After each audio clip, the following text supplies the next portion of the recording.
I had a bunch of different ways that I wanted to do this cold open. Like all the way from welcome to the Bears fan shit show. Hmm. And then all the way from there to I had to write this down because so sorry if this is kind of scripted.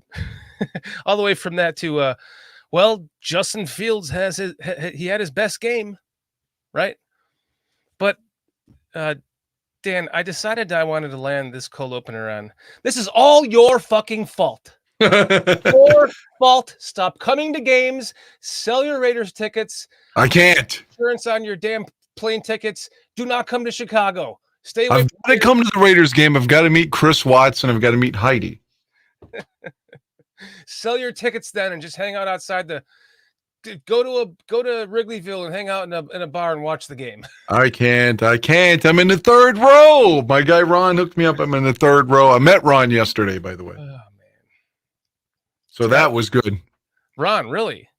Yeah, Ron, I met him yesterday after the game in front of Walter. He was dismayed and said, again, he's the season ticket holder at the 10-yard line in the third row. He said he's going to the Carolina Thursday night game, and that's the last game he's going to the rest of the season. He says, I'm not watching any more of this shit. I'm not, because he lives in Wisconsin now. He grew up in Chicago, but lives in Wisconsin. He says, I'm not making the drive or the flight. I'm not coming down here for this shit. And that's what I told him. I said, the rest of the year, I promise I'm not going to any more games other than Oakland or Vegas, and I'm not buying any more gear this season either. That's my way of protesting this horse shit. And by the way, horse shit was the headline on the Chicago Sun-Times. I saw it at O'Hare today. They just put a hashtag for the H. Oh, my goodness. Yeah. Well, so maybe we can win next year. I don't know. They may not win a game this season. I wore this shirt tonight just to kind of prove the point when the last time this happened. Back-to-back NFC North champions. 05-06. Yeah. Just to prove that it's been that long. I mean, wow. We thought we had something here with the powerhouse. At least I did. And the stuff with Claypool has really just shown you how bizarre and how awful this season is going. I mean, okay, maybe there's more than he said that they're not utilizing his talents, which I believe to be true. And the fact that he spoke up and is showing that he gives a shit, I like that. But obviously they don't. But he must be doing something else for them to react the way they are, telling him not to. He's not allowed in the fucking stadium yesterday. He can't come into Halas Hall this week. If you're going to react like that, and then the coach lies about it in the press conference yesterday, I mean, just that's the example of how off the rails this train is. I know. That's all you got for me? This is the cold opener, so we can get to that in just a second. Why don't we kick this shit off? Bears country. Where is it?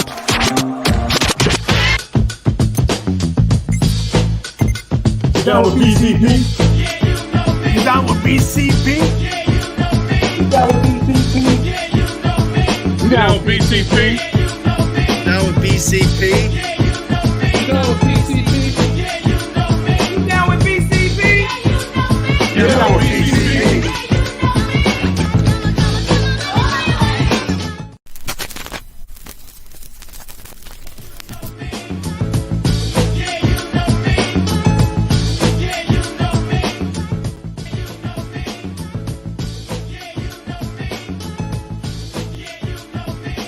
So how's this? A little Pulp Fiction action for you?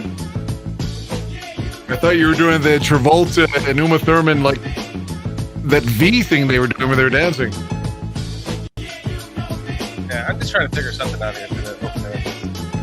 One day there's going to be an epic dance, Dan. You might be the first one to see it. I don't know if you saw, but yesterday, I didn't see this until much later after the game because obviously it was in Soldier Field. But Gibson, whom we released and just had to get rid of, had a strip sack. And I think Nicholas Morrow has 3 sacks already. And we have 2 in 4 games, by the way. 2 in 4 games as a team. So we can't sack the quarterback again. We can't create turnovers again. And on the chance to either tie the game or to take the lead, Justin Fields does what Justin Fields always does. He turns the ball over. Whenever this has been going on for a year now. I like him. I have no malice. I wanted him when he threw the 4 touchdowns. I was like, oh my God, this guy needed it more than anyone's ever needed a big game. And then he has the intentional grounding because he's afraid. He throws the interception and he has the strip sack that goes for a touchdown. So throwing for over 300 yards, all that's mitigated. All of it, none of it matters. He's 5-24 as a starter. And another interception to end the game. That's like, what, his 7th or something? You know, Dan, I told myself going into this tonight that I was going to be your voice of reason and optimism. And I was going to, try to give you hope and maybe change your mind on some thoughts. And I mean, it's Justin Fields had a great game for 3 quarters, but I kind of said this the other night. I think I pissed some people off, and listen, I'm just an idiot, and you don't have to, take what I'm saying as the golden rule. It's just what I'm seeing, and you don't have to hate me for it either. We all have opinions. Every one of us have opinions. For me, we were seeing Justin start to have those comeback games like the Pittsburgh game, in his rookie year. He had a really good, great game against Detroit. I was at that game, as I told you. Last year he had a bunch of opportunities taken away from him where he was driving the ball, the Smith-Marset fumble game against the Vikings, the 4 drives, goal line stances against the Commanders, and blah, blah, blah. I'm repeating myself. But how did Miami end? Miami ended with the Fields interception. How did Tampa Bay end? Fields with a pick 6 on the screen at the goal line. Look, if Jay Cutler were snoring picks like this, we'd be all over him. Not us, but the Bear fans specifically would be saying, "Oh, Cutler sucks. He's an asshole. He's not any good." But when Fields does it, it's like everyone. It's like we want to protect him or something, and not acknowledge when he struggles. It's weird how that is. Like most people either really like Fields or they really hate him, and I like him, but I feel like I can also acknowledge that he's not performing well in the clutch. Whatever the clutch is, like. We're playing Denver, so John Elway is like one of the most clutch quarterbacks of all time. Didn't matter if he's on a good team or bad team. If he's down 14 in the 4th quarter, he's going to tie it or take the lead, much like how they did yesterday. Mm-hmm. Fields is the opposite of that. He's the antithesis of that. He's not bringing you back. Here's the optimistic side of it, is that it's not his fault. It's the coaching, right? It has to be. Skylark 99, rookie coaches trying to develop themselves, and they suck at it. I mean, that's a good point, Skylark. These are rookie rookie coaches at their positions, except for, I think, Williams, right? Wasn't he defensive? Well, Allen Williams and Claypool, you add both of those up, which was what I was saying initially. It shows you how dysfunctional the coaches are and the organization is. And so your point, again, it's well orchestrated. I can't take that away. Like that 4th down call, horrendous. If you're going to try to draw them off sides and then waste a timeout, then you don't you're going to kick the field goal. But they do it, call the timeout, and then come out and put Fields in a shotgun, of course. And then Khalil Herbert's he's 6 yards behind the line, so he's got to go 6.5 to 7 yards just to get the first down. Why wouldn't you put Fields under center? Maybe you do a quarterback sneak. Maybe you do a bootleg, a play action. Maybe you hand it to either Blazing Game, a fullback dive. You have so many options. You put him in the shotgun, it's inevitable what's about to happen, and boom, he's hit for a loss. Everybody in the stadium was like, kick the field goal, kick the field goal, kick the field goal. So your point about the coaching is correct. The coaching is a shit show too. Yeah. My cousin was at the game. He said the same thing. Everyone was like, what? Is it the guy I met last year? No. It's I my, was. my other I cousin. like that cousin. I forget his name. I like Steve. him. Yeah, Steve. yeah. Steve, wherever you are, I like you. He doesn't give a shit about this. He God damn it. I mean, it's you know, I just feel like the coaching staff has failed Fields so dramatically this season by, or maybe he has failed the coaching staff by Or not both. being able to run the plays that they want in 202 of the offense, right? There is some kind of dysfunction there between the two. I mean, who's to blame for it? I don't know. But just when we started to feel like we were turning the corner here. I mean, I was doing the Gamecast with Lester on the PSF app, and I was saying how beautiful of a day it was there, right? It must have been an absolutely beautiful day. I got sunburned. I'm a pasty white fuck. Was it hot though? Yes. Oh. It wasn't as hot as Green Bay, but it was about 80 degrees and sunny. The Green Bay game was hot, hot, hot. So not enough sunscreen. Yeah. I don't even know if I'm allowed to bring that on a plane. They'd probably fucking arrest me and sodomize me with a toy if I try to bring sunscreen on the plane. Probably. Make me go down on somebody or something. But I mean, it looked like a great day for a Bears game. And then you guys had the 28-7 lead. You must be having so much fun, right? And then, like a vacuum. No, the Bears fan, because he was, I'm not going to say he was in the toilet, because he didn't. My friend Sylvester didn't give up, but at 28-7, he was a little downtrodden. And I told him, I was like, I didn't know how poignant my words were going to be. I was like, man, you're still in it. It's the Bears, man. You're still in it. So keep your head up. I'm like consoling him. He didn't console me after the game. Mm-hmm. He did drink. I drank maybe the best beer I've ever had. I'm not being dramatic. It was so fucking good. It was in October's, a pumpkin thing because it's October. Uh-huh. Out of the keg, though, out of the draft, it was like Sam Adams pumpkin out of the draft or something. It was fucking amazing. Wow. And the women. The fucking women that we saw, I'm like, damn, that's a 10. That's a 10. That's a 10. I mean, it's just like, holy shit. Like the women in Chicago were really well represented this weekend. I can tell you that. You sent me some pictures and said you got drunk. How many beers did it take? 2? Well, it took more than 2. I am 6'5", but I don't drink very often, so it didn't take many. I would say, again, they're big. They're essentially 2 in 1. They're essentially 2 in 1. They're really big, drinks or bottles, or not bottles, but cups. So I would say I drank like 5 of those, so probably about 10 overall because there's like 2 in 1. Mm-hmm. So yeah, so I got hammered the first night. The second, I felt fine. Okay. I hydrated too. I was drinking water the whole time. Good. And the next day we went there just to eat the same place, and I drank 2 more of those big beers just because they were so good. But it wasn't to get drunk; it was just to go along with my hamburger. So nice. Cliff's saying Bears need to sign a DC now. I'm in favor of that. They need to either promote somebody or fucking sign somebody.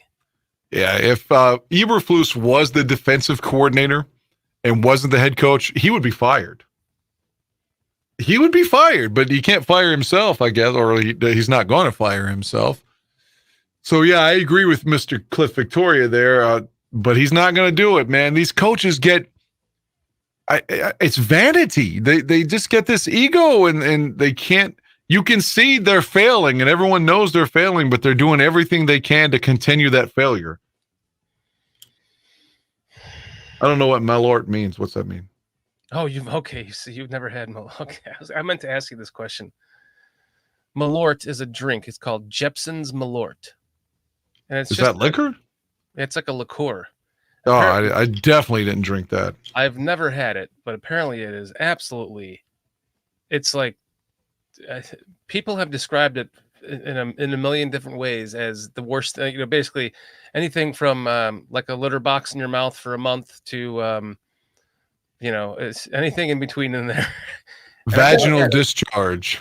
Yeah, I've never had it, but I cannot wait to try it with Chris Watts. my friend Sylvester tried. They only have it at this bar, or the sports bar we were at, on game days, and it's called a Bear Down. So he's like, "Oh, I've got to try the Bear Down. I'm in Chicago.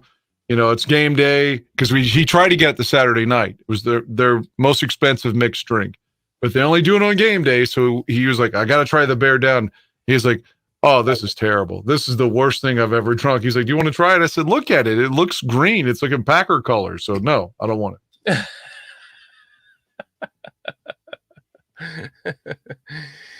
Dude, by the way, with the Chris Watts, I have some kind of exciting news. Are we getting him laid? Is that the good news? No, I want to kind of break it right now.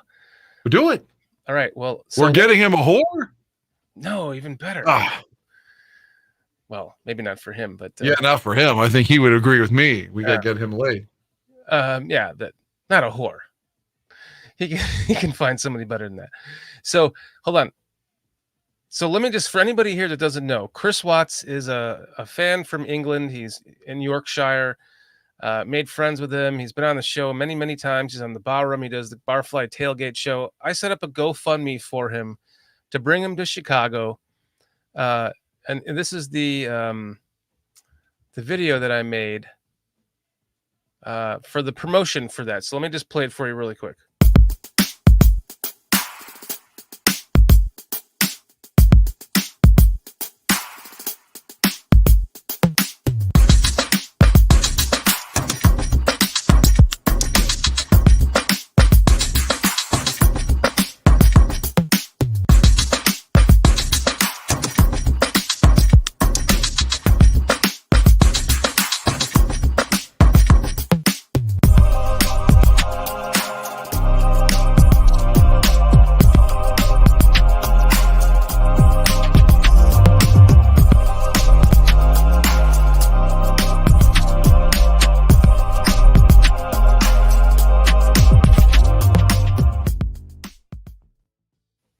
So we raised about $1,200 for him, and he was able to get tickets to both the Vikings game and the Raiders game because they were back to back. So he's flying in on the 12th.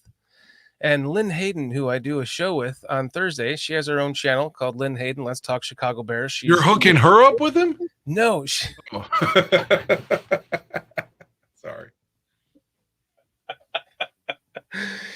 Perfect insert. No, she's been calling around the local like sports, like Fox and NBC, and Fox got back to her, and so he's agreed to meet with Fox to be interviewed. Wow! On Friday, the day after he flies in, and so this is in the process. It just happened tonight, and so he's agreed to it. So. This is in the process. Hopefully everything works out because it's already underway. They want to interview him as Super Fan of the Week. Get your subtitles ready. Yeah. I love Chris, but at times he sounds like Mel Gibson in Braveheart. Yeah. The puzzle pieces just fly through the air. And you have to grab them in your brain and just put them all back together. And you're like, oh, that took a second, but I got it now. So that would be that. I mean, that'll be amazing for anybody. That is. So he's gonna be on Fox 32 out of Chicago then. Yeah, that's pretty fucking incredible.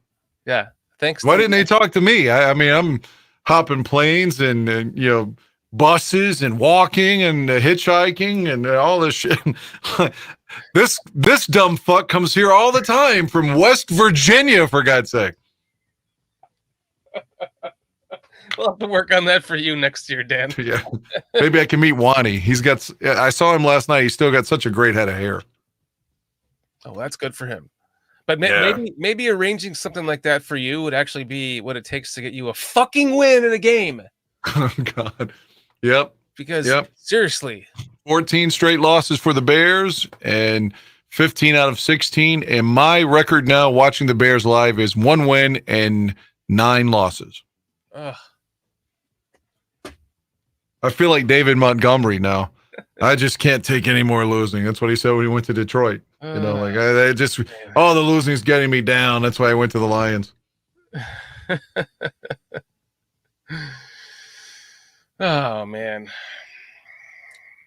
It's just such a It's almost like I'm numb to this now, though. You know, the first week was just devastating. The next week was devastating. The third week was no, the second week was devastating because I was with Cliff and Yeah, that's when he threw the pick six at the goal line. yeah, we all knew what happened in that game. And then the next one was even more devastating. But this one just feels like we're becoming numb to these losses, and I just that's the worst part.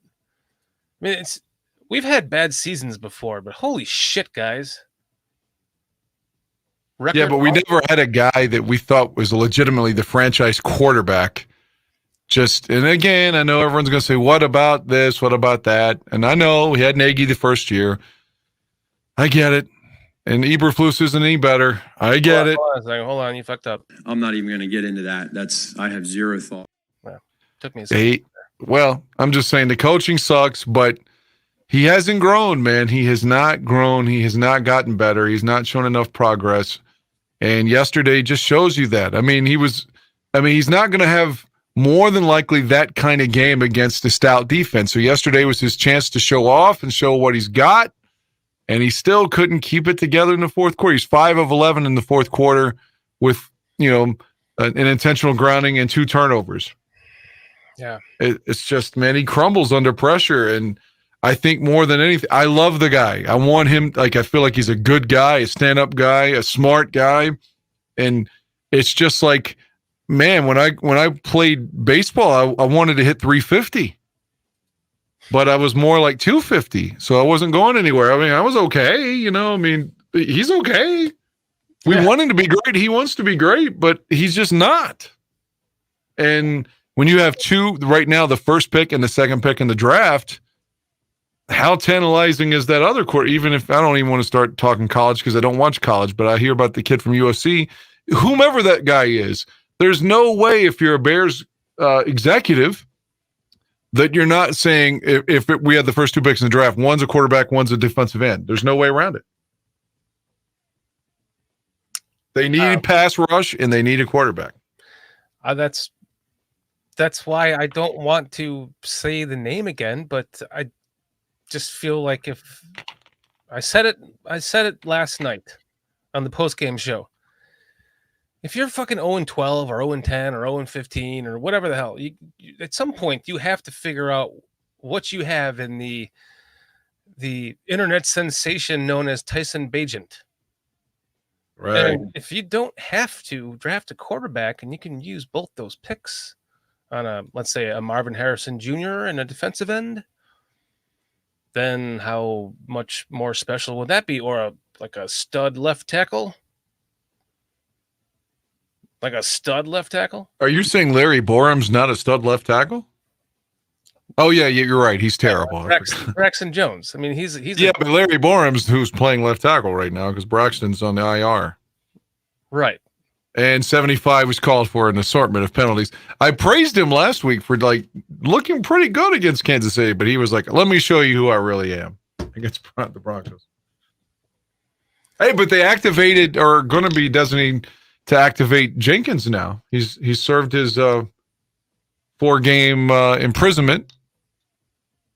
Well, hopefully he's healed, but they put him on IR, which meant he had to miss 4 games. And those 4 games have gone, and they've designated him for return. I'm sure it's too soon for him to play Thursday. But I would imagine by the time Chris is here in week 6, I bet Tevin Jenkins is at left guard. Yeah, because there's no way he's playing this week. It's too short of a week. He just came off of IR. Unless he's been ramping up and he's fine. Then they can plug and play him, but he might need a ramp up week. He'd probably be better than Nate Davis, even if they just said, fuck it, you're playing, bro. Yeah.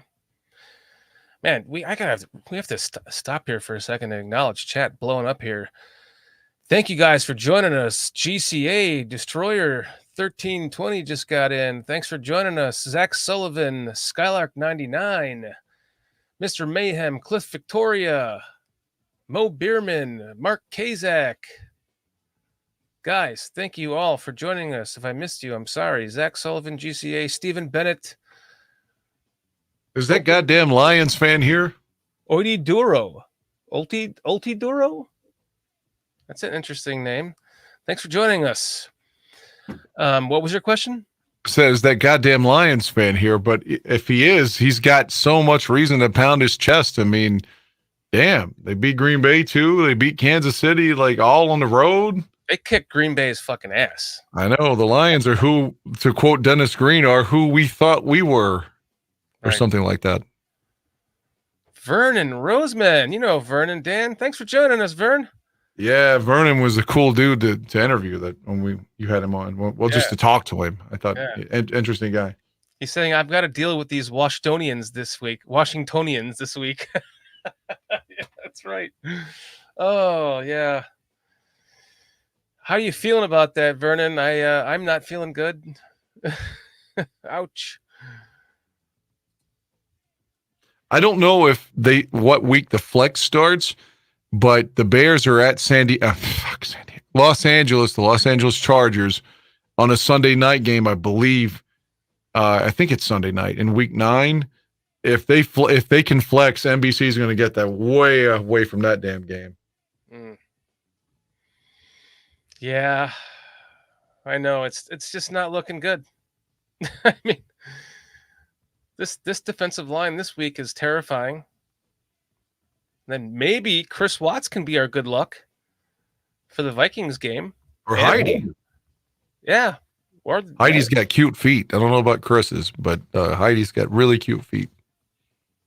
Maybe that somehow is luck, like a rabbit's foot, like Maybe Heidi's foot. Maybe you can Heidi's get Chris to show you his feet while we're at the game. No guy has good feet, but Heidi's got good feet, and maybe I can rub her feet for good luck. I don't know what to do, man. I wore old gear this week. I wore a hat, a Bears starter hat from 1996, literally from 96, and a Cutler jersey, thinking, don't wear any field shit. We never win when I wear field stuff. So I went old school, and we still, I don't know what to do. Like the more we lose, the more I get superstitious and start thinking I need to do this or that. I don't know what to do. I wore old school gear. I wore different shoes that hadn't worn to games. I'm out of fucking ideas. I've alternated between my Tillman and my Peyton jersey for like the last year. And I think I'm just going to go with my Urlacher for these next 2 games. I'm not wearing an Urlacher, so don't make me do that. That can't be the answer. Yeah, that's why I haven't worn it in a while. I just kind of feel weird about him. Have you seen those billboards with him with like the hair, the creepy hair Urlacher? They're all over Chicago. Yeah, I know. Yeah. It looks like he's got pubic hair in his head. He's got that little pedophile look on his face on the sign. He's like, I will molest your child on number 54. He's pretty vocal about his political views too, which that's why I just haven't worn his jersey in a while. I don't really care about that. I mean, Jay's a Republican, and I love Cutler. So so it's the hair plug thing. That's your problem? I don't want to go off on a rant, but couple things that really rubbed me the wrong way with Urlacher. The first one was when, again, he could have been innocent. That doesn't mean that it still bothered me. One of his baby mamas accused him in 2008 of intentionally trying to screw up their child's identity. They said that he was painting his boy's toenails and making the boy wear pink diapers and making him say everything was pretty and cute. And she sued his ass. She said that he was intentionally, because he's just a crude fuck trying to warp her son's sexuality. And I was like, God, who does that to a fucking child? Wow. And then, it was just like in 2007, it was just like all of his one-word dick answers.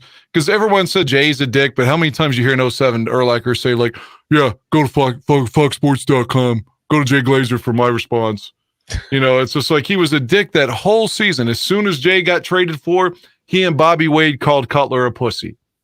And then he got hurt in week 1 against Green Bay in 2009, hurt his thumb, missed the whole season, and was criticizing Jay the whole time while he was hurt that whole year. It's just like, dude, I know you liked Kyle Orton, but get the fuck over it, man. If you could have, so what you're saying is you hold grudges. Well, the thing with the kid really bothered me. Now, again, maybe she lied and just wanted money. Yeah. But if I you grew up under accuse anybody's accused, that was in the Chicago Sun-Times too. It's not like I just read that on Twitter or some shit. It was in the paper, and it was in a court document. I don't know what happened. And if you recall, his brother's a shitbag too. Casey Urlacher, he was in jail or something. Former Bear, he tried to make the team in 03 in the spring and didn't make it. I remember, yeah. Yeah, those kind of things rub me the wrong way with Urlacher. He was, it doesn't mean he wasn't a great player, but I have to respond to GCA's comment here. He said he got a Bears tattoo in 06 and they went to the Super Bowl. I got this in 06 too. How about that, buddy? It's still holding up. Yeah, it's the wrong color blue, but he didn't have the right color blue, so maybe it hasn't faded. Like I can see the GSH. Yeah, you can definitely tell it's a GSH. You can tell it's like the skin it's ripped, and you can see the jersey under there. Yeah. So I'm right there with the GCA. Nice. Also on your left arm. I think I'm just going to wear somebody obscure next time for the Raider game. I'm going to wear like fucking Tank Johnson or something. Nice. Maybe Mike Brown. That's who I need to wear. GCA, BearsCountryPodcast at gmail.com. Send me a picture. I'd like to see it. You know what I saw? Beside me, the dude had a Jim McMahon BYU jersey yesterday. Whoa. That was sweet. Yeah, he said, I don't want to wear Bears colors because they're so bad they don't deserve it, but I can support the Bears by wearing Jimmy Mack's college jersey. Nice. Yeah, I had a couple of shows there. I wasn't wearing Bears. In case anybody didn't notice, I just had on a blue hat and a shirt. I get it. It's to the same thing with I'm wondering if my jerseys. I'm starting to wonder if I'm the skepticism in me or whatever the what is that called? Help me out here. The critic in you? No, walk under a ladder is bad luck.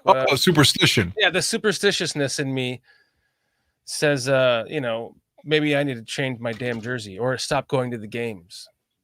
Because I've been to 5 games now in 2 years and lost.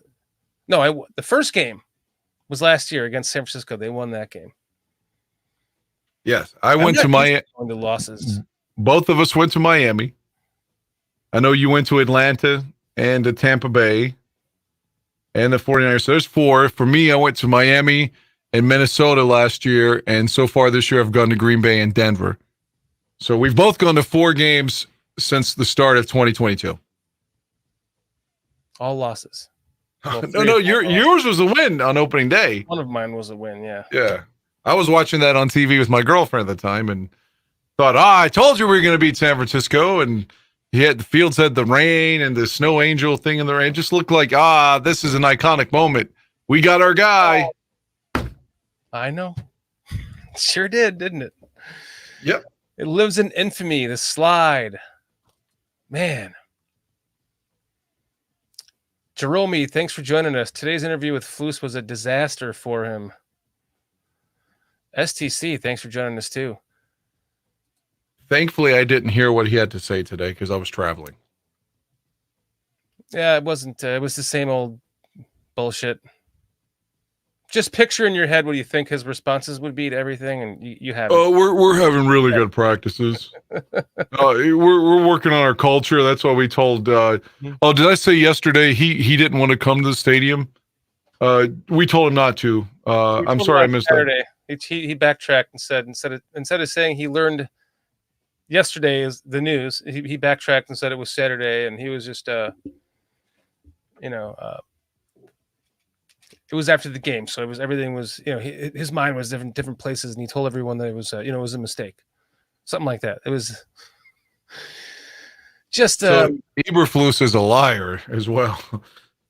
But the way that he handled the press game conference yesterday, did you see that? No.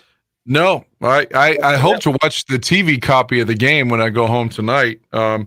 But no, I listened to Hamp and OB in the hotel. But other than that, I don't know anything else about. I just read stuff on Twitter. So enlighten me, please.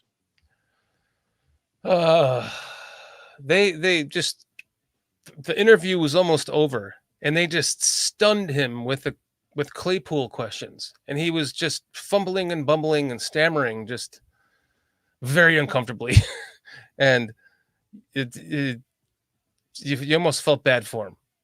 And then he didn't really have any answer for it. He ended up saying something like they just found out today and da da da da da. And then Justin comes out after him, and Justin says how they learned yesterday on Saturday about everything, and he couldn't answer whether he was told Claypool was told to stay away from the team, and it was just very uncomfortable. It's not what you want to see. This is kind of what I'm starting a new campaign here on BCP for fucking Jim Harbaugh. Jim Harbaugh is my guy. You know, the only really good thing about the Claypool situation is whenever he's traded, they want a fourth or fifth reportedly. If they don't get it, they're obviously going to release him soon if they can't trade him. The best part about that is he's going to fucking shoot when he goes to the next team, and he'll tell us what's really going on. Who's really to blame here? Is it Eberflus? Is it Luke Getsy? Is it Justin Fields? The dude wants to be paid. So he's going to tell you when he goes to the next team, it wasn't my fault. It was that fucking shit show back there. Thank God I got traded. Fuck those guys. But he's going to really say what he feels about Eberflus or Fields or whatever. So I'm looking forward to hearing what that is, because that may shed some insight to all the questions we had at the outset of the show. Yes. But you're right, Harbaugh. I mean, former Bear, dude's won, took the Niners to the Super Bowl. He's got that mystique, the attitude. Mike Ditka's his hero. What else can I say? He idolizes Ditka. He learned from him. He's been successful everywhere that he's went. He does want some power. I'll get into that in a second, but his dream job is to become a Bears head coach. The Bears head coach. And to me, it's just plain and fucking simple. Jim Harbaugh, Mr. Mayhem, is exactly what the Bears need. It's like it's destiny being stopped from happening by the Bears. It's all out there. The resume is there. The dude knows how to handle this crazy media. He's going to be able to have his team in check, not fucking divulging shit like they are to the media. He'll handle them for them. Listen, if he wants control, people say, well, he wants control. Okay, well, Ian Cunningham, why don't you go take that job over there as a general manager, and we'll insert Jim Harbaugh as head coach and give him assistant general manager duties. That way he gets some control and say over the kind of players that he wants in his system. And quite frankly, why shouldn't he have that control? He's proven that he knows what the hell he's doing, and he's great with quarterbacks. If he got what he got out of Colin Kaepernick, he has another year before the fifth-year option to get that out of Justin Fields, right? Yes, absolutely. So win-win. You don't have to draft a quarterback this year, and maybe, just maybe, if Justin Fields doesn't work out for him, maybe he likes Tyson Bagent and he sees something in there that he can work with. And next thing you know, the Bears are the team that everyone thinks they should be because they're run by a fucking competent football fucking man who knows how to control Chicago media, put him in his pocket, deal with him brashly. And if we get a Super Bowl out of it and he leaves in 5 years, who gives a shit? But at least he's helped to build a team that maybe can be sustainable, perhaps by somebody within his own coaching ranks that you can promote. And that's how you start to get yourself into a position of generational wealth, per se, with building a team. I saw that his buyout's only $1.5 million. Oh, fuck it, dude. Jim Harbaugh or bust for me.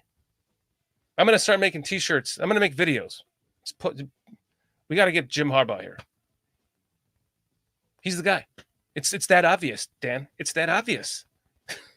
I concur, but we also need a T-shirt that says something like Chris Watts gets pussy or bust. No, man, I love Chris, and he says he hasn't been late he just is like, oh, man, I haven't been late in a long time. So it makes me feel bad for him. Like, we need to get him laid when he's here. I'm not mocking him. Chris would probably, he looks like the kind of guy that would fuck you up after a soccer match anyway. Looks like if you didn't like his soccer team, he would just beat the dog shit out of you. So he doesn't even like soccer though, so he wouldn't even be at a soccer game. But doesn't he look like a guy that would fuck you up in Europe over soccer? Oh, yeah. And he's not that short from what I understand. So he was a scrappy dude in his time. Yeah, so, I can see that. Yeah, he still is. Yeah. Man. Yeah, we'll have to work on that, Dan. I don't know if he wants to pay for it, though. No, I didn't mean for him to literally pay for it. Right. He doesn't want to catch a venereal disease or something. I mean, right. You just need to find someone who has sympathy for his situation. Or just loves his accent. Yeah, there you go. Oh, he's so cute. He's like Austin Powers or something, like he can say, "Do I make you horny, baby? Do I?" Yes. I want him to say that. Somebody just said that. Yeah, maybe the Fox show will get him some ass. Like, you just said that last week? Say it again. Is that the first time you said that you want him to say that? No, I think we talked about it last week. Oh, okay. Yeah. But maybe that Fox show that you were talking about, the piece on Fox 32 will get him a piece, maybe. Yeah, maybe. We're staying at the hotel this night. But yeah, with the accent, I imagine. Yeah. I will disagree with Mr. Mayhem on the Bieniemy thing. The reason why is because every time we hire somebody from Kansas City, they suck. Remember the offensive coordinator in 2004? Help me out with his name. Terry Shea. Yeah, they tried to implement, because the 2003 Chiefs with Trent Green and Dick Vermeil, they were high flying and they lost in the second round to Indianapolis. But they tried to make themselves in 2004 the 2003 Chiefs. Didn't work. Then they tried the bald fuck, also from Kansas City. That didn't work. That's the only reason I don't want Bieniemy. It's not to say that he wouldn't or is not capable, but I don't want to try to run Kansas City's offense. Is Cole working out? That's another guy. Maybe, I don't know, but the fact that you're on a shotgun like 90% of the time just irritates the shit out of me. Why do you have a fullback on the roster then if you can't just run the ball? Just fucking run the ball out of an I formation. It's not like you're running the wing T of 1941 or something. Come on. Right. Yeah, true. Which they might want to go back to. Why do I have a pink hat? Because it's for breast cancer awareness, right? You got to do something back for the ladies. Yeah. Oh, there you go. That's what I thought you were going to say. Actually, it says intercept cancer in general. So, and my mom died of cervical cancer. So there you go. Yeah, it's terrible. My dad died of liver cancer. So again, more reason to support fuck cancer, Yeah, fuck cancer. Terry Shea, right? Robbie's saying. Yeah, he brought Jonathan Quinn because Jonathan Quinn knew the offense from KC too. And how bad was that? Yeah. We got a lot. I've seen a lot of calling for Jim Caldwell instead of Flus. What do you think about Jim Caldwell, Dan? Hell, he won the Super Bowl. Well, no, he lost the Super Bowl. That's right. 09 to the Saints. With Peyton Manning. Yeah, I don't know, man. Like, if we were going to bring somebody that had that mild-mannered of a disposition, I would say bring Lovey back. You and Lovey. I don't love Lovey. I thought he deserved to be fired after the 2012 season because of the 2 straight collapses. However, Lovey is competent, and if he were there, all this dysfunction would not be happening. I'm not saying they're going to win the Super Bowl with Lovey, but when Lovey was there, he commanded respect. Yeah, just did you see the dysfunction and at the Illini, on the Illini team that he had? I don't watch college football, so. Yeah, it wasn't that great. Well, when he was with the Bears for 9 years, say what you want, we didn't win enough, but 20 years ago. the team was respectable. It was 20 years ago. Hey, he got us the first pick in the draft this year by going for 2 and getting it. I have a better idea. Mike Ditka's still alive. No, come on. Come on, man. Mike is like 80, 86 years old now? I mean, Perfect. no, Lovey can still coach, PR. though. You can't tell me Lovey wouldn't be better than this shit show that we have with Eberflus. Ditka would be better than Lovey. Mike's having a lot of health problems. He could still run the team. I'm telling you. Let's bring back Mike Ditka, guys. I'm afraid Mike Ditka is going to be like Virginia McCaskey and not be with us too much longer. I know. I'm sad for that. That's awful. Yeah. Like, is she going on 101 or 102? I think it's 1. Yeah, 101. Maybe it is 2. Let me look it up. It's 1. I think she turned 100. Yeah, she turned 100 last year. Let's look it up. January 5th is her birthday, but I believe she turned 100 on January. Is it really January 5th? Yeah. That is also the birthday of one Marilyn Manson. But let's see. Virginia, you're right. January 5th, 1923. So she is 100. Yes. Nobody wants a Super Bowl more than her. You know, it's come on, man. It's not going to. It feels like it'll never happen until she's gone, and that's the sad part. No, it's me. It's going to be me that dies first. As soon as I die, the next season the Bears win the Super Bowl. Until then, they don't win one game. Well, could you get that done in my lifetime, Dan? I'm trying.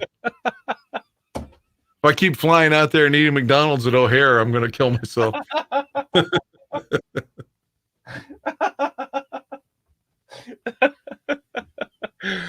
If I keep going on my Starbucks bender like I've been for the last 2 weeks, I probably will too. I won't make it either. Or if we just keep watching the team. Yeah, that too. Yeah. I couldn't believe the Sun-Times literally said horse shit on the paper. Well, they didn't. They put a Still, that's a ballsy headline. That's a ballsy headline. H. Did I send you the picture? You did. Okay, good. Here, I could show it.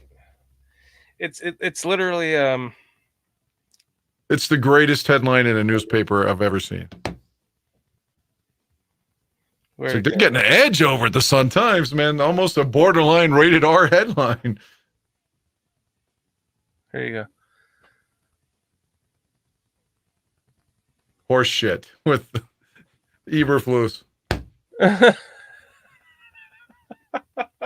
No one deserves the title horse shit on the newspaper more than Matt Eberflus.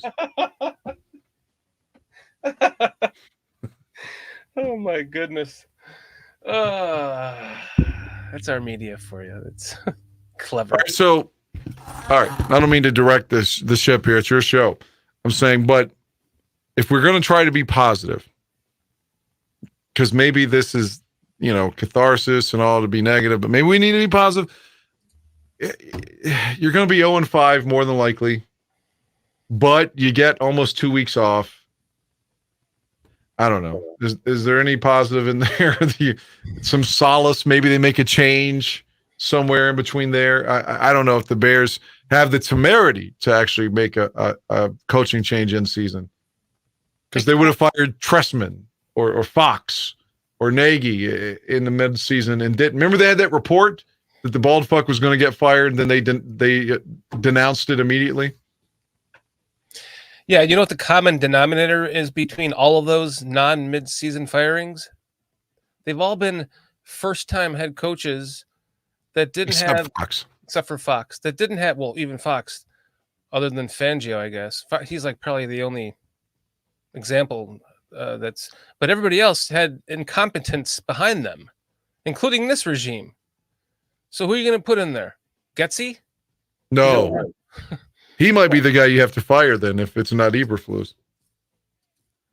I mean, Greg Roman from Baltimore, Mark Kazak is saying, but it's like, what are you going to do? Just hire a coach mid-season?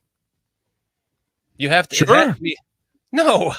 We've done it before. Don't forget Gary Croton took his ball and went to BYU in the middle of 2000 and just quit after he was good in 99 as the OC, and then 2000 he was deplorable, so he left, and that brought on the era of John Shoup that everyone loves to talk shit about. But the Bears were 13-3 with John Shoup in 01, mind you. Skylark's saying, what about Jeff Fisher? No. You talk about bringing up somebody from the past. If Lovey's not good enough, Jeff Fisher's Mr. 8-8. Well, if he can get us to 8-8, that'd be a miracle at this point. Lovey could get us to 10-6. He's shown that. So you and Lovey Smith. I mean, he was pretty close to winning a Super Bowl. Gotta get you a 14-6 lead. So when I get you a Lovey Smith fat boy of just his face, his head. You mean a fat head? Fat head, yeah, fat head. Fat boy sounds like a dildo or something. Here's Lovey's dildo. Have fun inserting the fat boy up your ass. Well, that would be appropriate for you with how much you are in love with him. No, he earns respect. He commands respect, is what I'm saying. He earned it. He doesn't. He's not dead. He's not dead. He's old as fuck, and he's out of practice. He was coach last year. Well, he helped us get the number 1 pick in the draft by beating Indianapolis as the Texans head coach, and went for 2 to get it. And went for 2 to get it. It wasn't his fault all last year that Deshaun Watson didn't get to play because he was wanting women to finger him up the ass and had all these sexual accusations against him, that he was suspended all year, so he didn't have a quarterback. So let me finish my question. So go ahead. When I give you a Lovey Smith fathead, would you like it to be of like the 2006 Lovey Smith, or would you like it to be like current? No, I don't like that beard. That beard's got to go. Okay, well that's the Lovey Smith you're going to get. I would tell Lovey you can be interim coach if and only if you shave that fucking beard. What is he going for? He's like Santa Claus Lovey, you know? Right. That's the Lovey you're going to get on this team. Old, washed up, gray long bearded mountain man Lovey Smith. Because that's where you should be right now, is off in the mountains, retired, enjoying the money that he made. Oh, that's what he is doing. I don't know if he's in the mountain. He might be back in Texas. Lovey deserved to be fired. I'm not one of these guys that's like, oh, they fire Lovey at 10-6. I mean, he had to collapse in 11 and 12. That's why he got fired. So he needed it at the time, but where we are now, if you told me they fired Eberflus after Washington and gave Lovey just the interim gig for the rest of the year, and you have a chance to prove you deserve to be the coach again, shit, I'd be all for that. You're allowed to have that opinion. I wouldn't. You'd rather keep Eberflus? I would rather, honestly. Shit, put me on the spot there. I don't. Here's what I would say. If I was Ryan Poles, I would say, listen, Matt, you've got to promote someone. We would like you to promote someone to defensive coordinator so you can focus back on being a head coach and taking care of all aspects of this team instead of wearing multiple hats. Whoever it is, if you know someone that can run this defense and you want to bring him in, even if it's Lovey Smith, then fine. But I don't want Lovey Smith to come in and just be our head coach. But I would prefer that he was just kind of made, pushed in the direction of promoting someone to do that from within. There has to be someone that's capable enough. There has to be someone that can't blow a 21-point lead. I doubt that. I don't know. He's wearing too many hats, in my opinion. He wasn't any good when he didn't have the extra hat anyway. Yeah. He's lost 14 straight games and given up minimum of 25 points in all of those games, which again, continually is an NFL record that just keeps getting worse. And he's lost 15 of 16. And the common denominator there for the most of those games has been Fields too. Mm-hmm.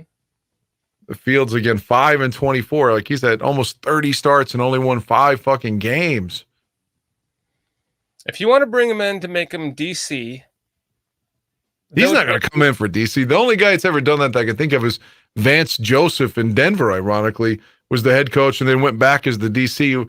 Lovey's got too much pride to come in as the DC. I mean, he did take us to a Super Bowl, whether you all want to acknowledge that or not. I know it's been a while, but still. Well, how about Greg Roman then? People have mentioned in chat. Well, he turned Lamar Jackson's career around. So maybe he could do that for Justin. I'm just talking as a defensive coordinator. Someone to fill in as defensive coordinator. Oh, I thought you meant the former offensive coordinator of Baltimore. My bad. Sorry. No, Greg Roman's a defensive coordinator, right? I thought you meant the old OC from Baltimore. Oh, okay. But he was the old, wasn't Greg Roman the San Francisco defensive coordinator for a while back there? Ran a nasty defense, but I think he was a 3-4, wasn't he? Guys, you guys know in chat, Greg Roman.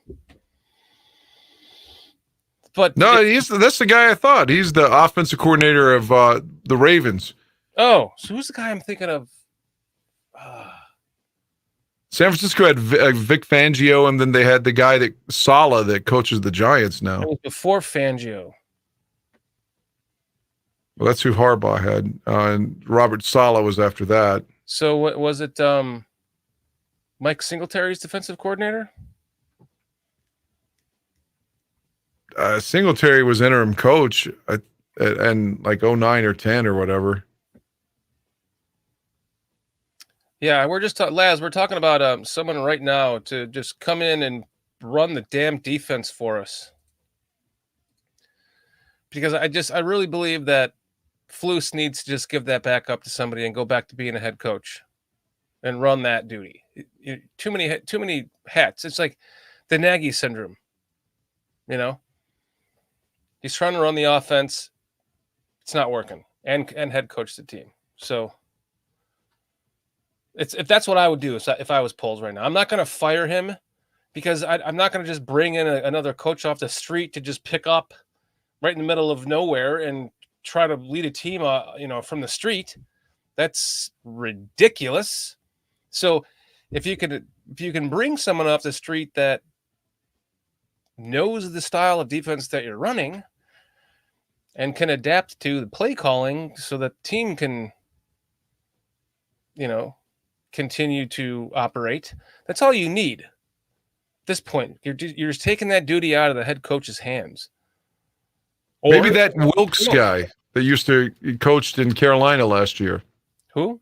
Steve Wilkes, the guy that he got the interim gig in Carolina and did fairly well, and then they replaced him anyway with, I guess, Frank Reich. Isn't he the coach in Carolina? Yeah, but he's a defensive guy. Another name that I've heard is Leslie Frazier. Yeah, but I think he's having some kind of health issue. That's why he stepped away from Buffalo. Yeah. But I heard he was better. Somebody was saying. Well, he just took a leave of absence. I think Buffalo's still his employer, technically. Oh, okay, fair enough. But so then what about promoting Dave Barganzi? What about promoting John Hoke? Go get another. Maybe we can bring back Sean Desai.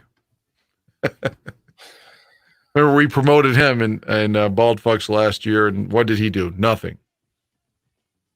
Is he still in Seattle though? I don't know where he is. He's probably in the XFL or.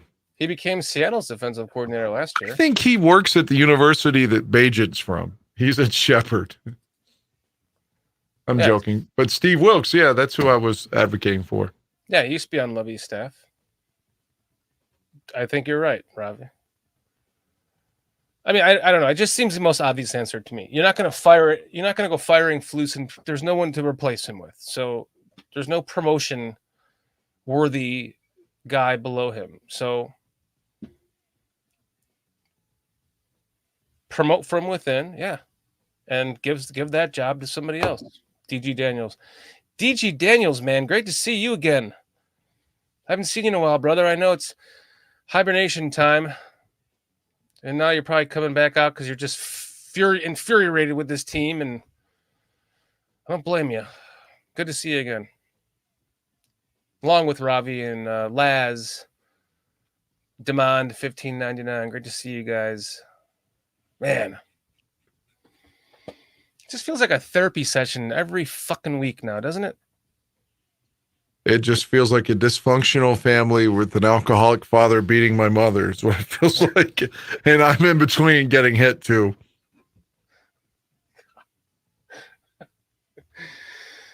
What did I equate it to last week? It feels like I'm 30 years old going on, and I haven't had puberty yet. Yeah, that's right.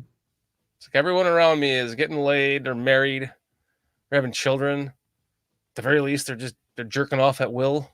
I can't even get a boner yet. I can get a boner, but I don't know what it's like to come. You know, it's like If someone takes that out of context. that's what it's like being a Bears fan right now. It's like what a blue ball clusterfuck that game was. That was the definition of blue balls this past Sunday.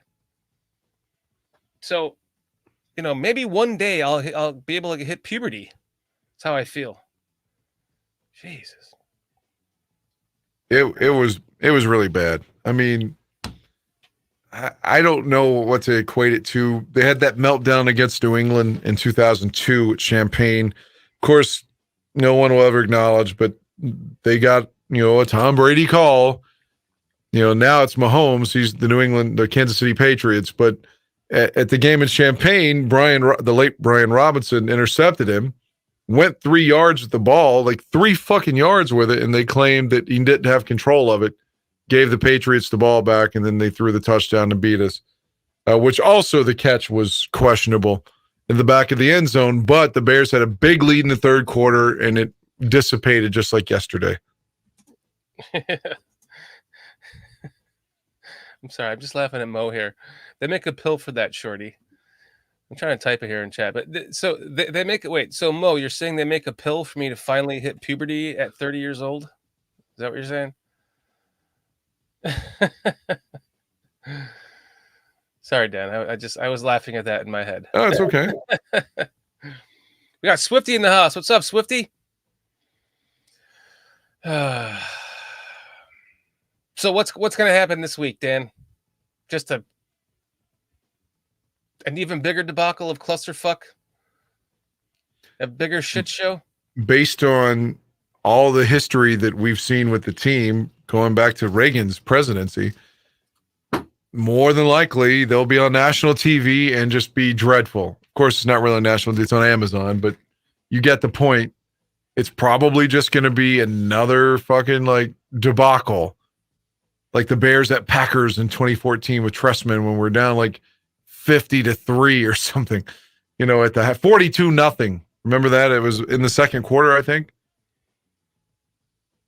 I'm not saying Washington is going to win that kind of margin, but I think if I had to bet my money, the Bears will be embarrassed, and by proxy, we'll be embarrassed. Hopefully, with being a young team, we can pick up and put our shit together and get ready for this short week and come out and actually make a game of it on Thursday night. That'd be nice to see. And not lose by 45-3 or we had a game yesterday. 17. What's that? We had a game yesterday and we still lost. Right. If that happens again, you going to feel better? Or would it not matter? You mean if they blow another big lead? Yeah. Oh, that would be terrible. I don't know. What's a worse? loss?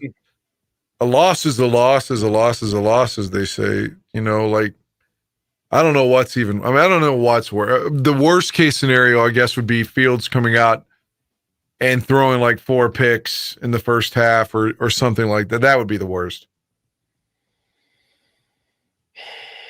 By the way, Seattle had 11 sacks tonight. 11. Oh, and I should acknowledge the guy I always talk about being overrated. Khalil Mack had 6 yesterday, 6 in one game. He didn't have 6 in his entire tenure with the Bears, I think, but he had 6. I'm being sarcastic, but he had 6 in one game yesterday. He won't have 6 the rest of the year, but he got 6 yesterday. The Seahawks had all those sacks tonight. What do we have to do to get sacks? We've got 2 as a team in 4 games. We can't get picks. We can't get sacks. When the Broncos fumbled the ball on special teams yesterday, can't get on the ball, can't get a short field. You know, it's just like, what do we have to do to get turnovers? What do we have? 8. So now 20 sacks in the season in 4 games. 20 sacks since like COVID started. They only had 18 sacks last year, if I'm right? I think so. Who knows? It's bad. Like, It was yeah, the Robert Quinn was great in 21, I guess, but yeah, 22 and 20. The Eberflus, it's fucking Eberflus. His defense gets no turnovers, no pressure. They just stay in a fucking zone and get picked apart because the man has no balls. He's like basically trying to play it safe the whole time.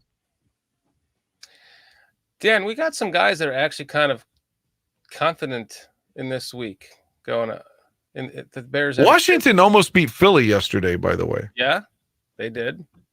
So why should we be confident that we're going to beat, I was about to say the Redskins, the football team, the Commanders, whatever the hell they are. The Redbuds. They don't own the copyright for Commanders, so they'll probably have to change their team name next year. But whatever. They don't? Nope, they lost in court before the season started. They don't own the copyright for their own fucking team. Not kidding. I remember reading a story about that. There was a guy that copyrighted all these different names for the team, and he was willing to give them one without even selling it to them, and they wouldn't take it. It was a really good one too. So I wonder if that was the same guy, and he was like, "Well, fuck you." Yeah, I don't know. I mean, it's like if they had to change again, I mean, why not go back to Redskins and not use the Native American logo, just use the R. Mm-hmm. But then again, the Indians were doing that and took away the tribe guy and whatever his name was and put a C, and then they couldn't keep that either. But Kansas City can use that fucking caricature of an Indian, that chop that the Braves and Florida State do as well, which is like an Indian on the warpath, which is a caricature of them. And that is a racist chant in some regards. But you can't be the Indians, though. But Kansas City's allowed to do that, you know, whatever. They can do whatever they want. Oh, Taylor Swift. Oh, fuck Taylor Swift. Right. And the Braves can do their chop. Oh. Well, the Chiefs do that too, and I fucking hate the Chiefs. DG Daniels says Washington football team is coming back next year. Should have kept that one in the first place. And what I think they should have done is just kept the name Redskins and changed the logo to Redskin Potatoes. Oh, no, just go back to the R they had in the early 70s before they went to the picture of the Native American gentleman and just put the R with the feather on it, which is what they had in like 70, 71, that era. Yeah, but the name Redskin being Native American was the problem as much as it was the picture of the Indian itself, I think. So you could just use the R, which is what they had before in the logo, which is not the picture of a Native American. So, but then again, that chop's allowed to be done, and that again is a caricature of them saying they're on the warpath. Or just change it to a Redskin Potato. It's also weird that they were the football team in Washington, even though technically the football team was in Maryland. Right. They play in Landover, so. We got Swifty saying 1, cover better. 2, blitz. Where's 3 at? Is this a 5-part thing, Swifty? Cliff saying, how is that not the same as Redskins? What do you mean, the Redskin Potatoes? That R was kind of cool, wasn't it, Dan? GCA saying. Yeah, that's what I'm saying. You eliminate what they're saying you're making fun of or disparaging by using the R logo. Mm-hmm. Washington Warriors would have been cool. I don't know. Who cares? Mo Beerman says. I agree. Well, shit, dude. Kind of. What if they said the Bears? What if they said the Bears was a disparaging term toward homosexual hairy men, and we had to change our name?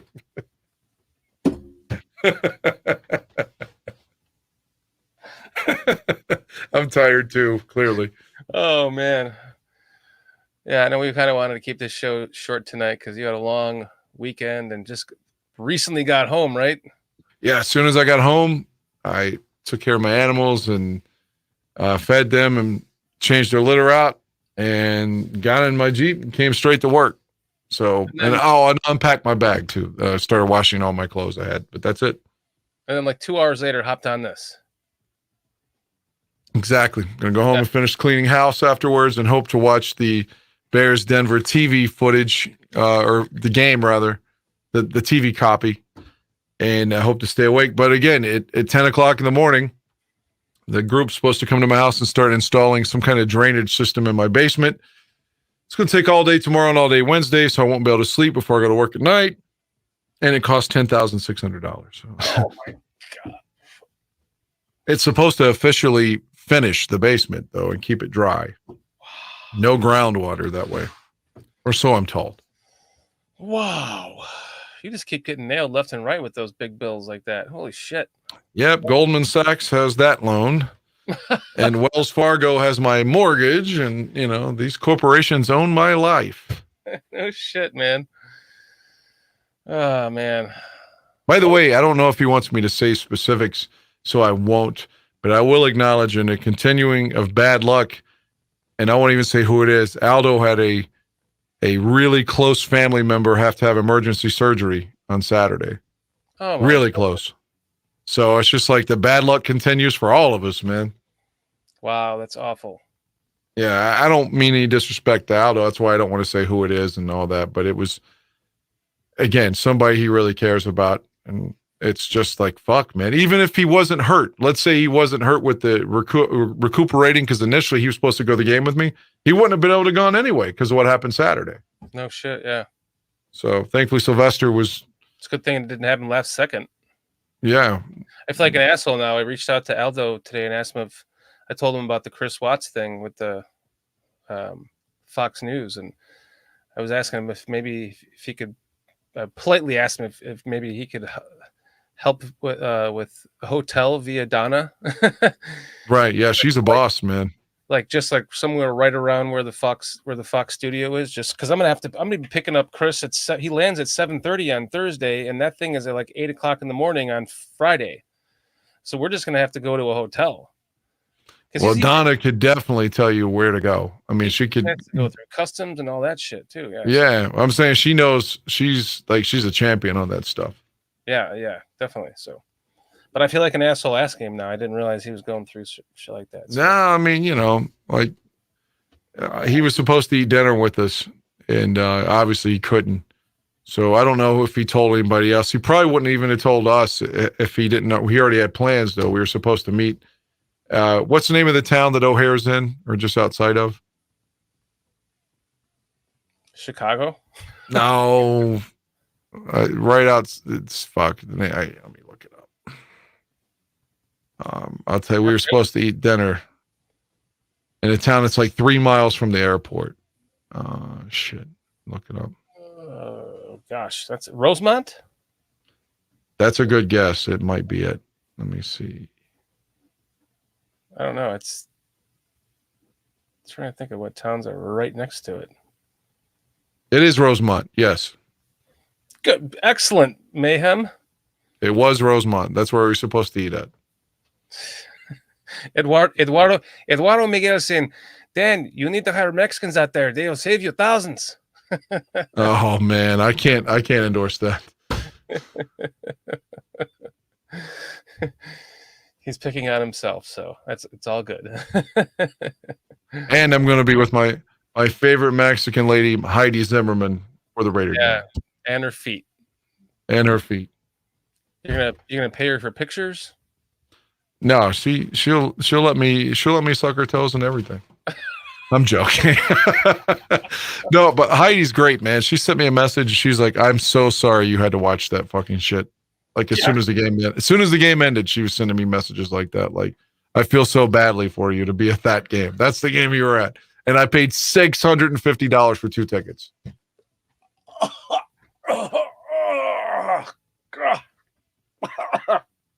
Oh my goodness, that hurts. Yep, it hurts. Was your response? Don't worry, you'll get your turn. No reach around, none. Yeah, same thing that we all get. I do think that George Halas' statue, he's pointing, telling us to leave. Don't come in and watch this shit. I would fire this guy if I were still alive. So leave. You know how his statue's pointing. He's telling us to leave Soldier Field. Exactly. Get the fuck out of here. Don't watch this team. I wouldn't watch them. That's a good point. All right, buddy. Well, let's wrap this show up. What do you say? If that's what you want to do, that's fine.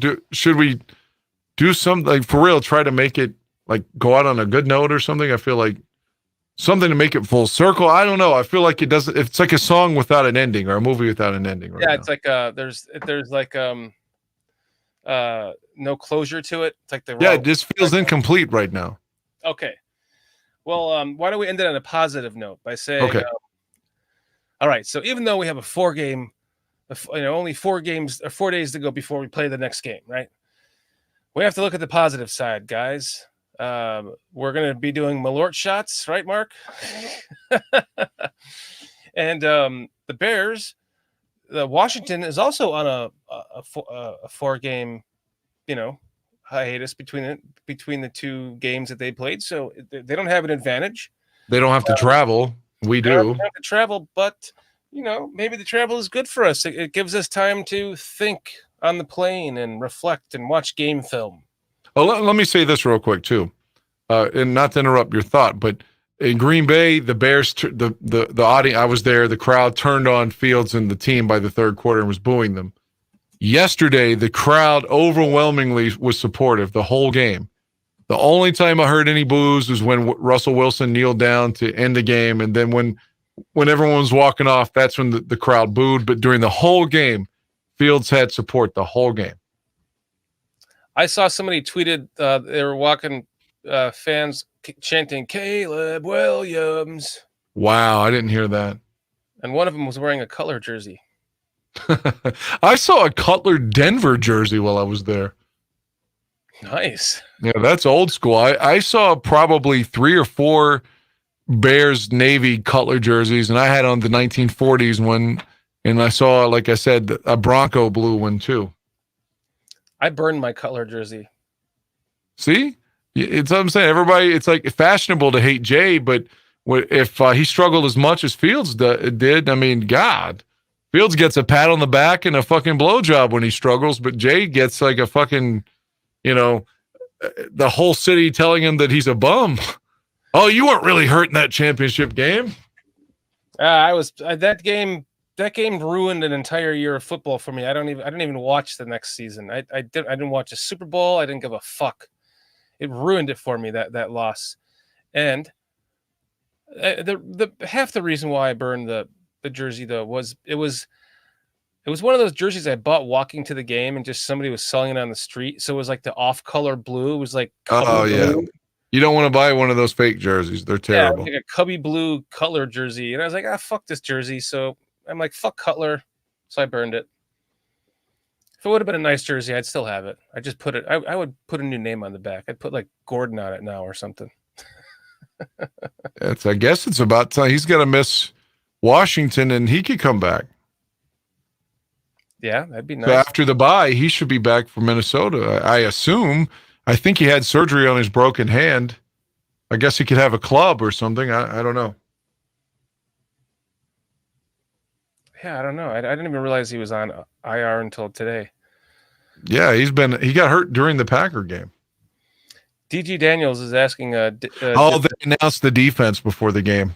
They didn't announce the offense. He got an ovation during the Green Bay game when the biggest ovation of the whole team in week 1. But yeah, week 4 yesterday, the defense got announced. They did that deliberately. Because Justin has now become Trubisky, like when Trubisky was like, I don't turn the TV on, or I don't want the TVs on at Halas Hall. That's Fields now, like his psyche's so fragile. I can't blame him. I didn't out the world and just focus on my craft. That's why I was so proud of him, because he does have immense adversity right now. And he still came out and was throwing those touchdowns. I was like, man, no one's needed this more than since he needed this. And it was like a wet dream. And then suddenly you woke up and you found out, nope, I'm not actually getting laid. And I've got like herpes sores all over me. You were getting a blowjob. So you thought in your dream. No, you woke up and you're like, oh shit, I haven't hit puberty yet. I can't have a wet dream. Maybe that's when you do have a wet dream. I never had one. I'm kind of jealous of that. Oh, they're overrated. I mean, if I could like wake up with nut everywhere and be like, I didn't even do it with my hand. This just came out of me. That would be ashamed. You don't even know. You don't know what to do with yourself. I just wipe it off. That's what I do. But it would be an orgasm without me having to use my hand. But I'd rather use the lady to do it too. I don't mean using a derogatory way. But you're just wiping it off and just keeping the same pair of underwear on, or just going back about your day? No, not the same draw. You can't wipe it on the same draws. And all right, okay, just making sure. And definitely, I've never been a wipe it on socks guy. I don't know where the hell that shit came from. Yeah, that's a fallacy. So Mark's saying you never had a wet dream about Lovey? No. If anything, you all could say that about Ditka, because I love Ditka and Wani as well. Love Dave Wanstead. I loved them for about a year. Until he told you to get the fuck out of the locker room, kid.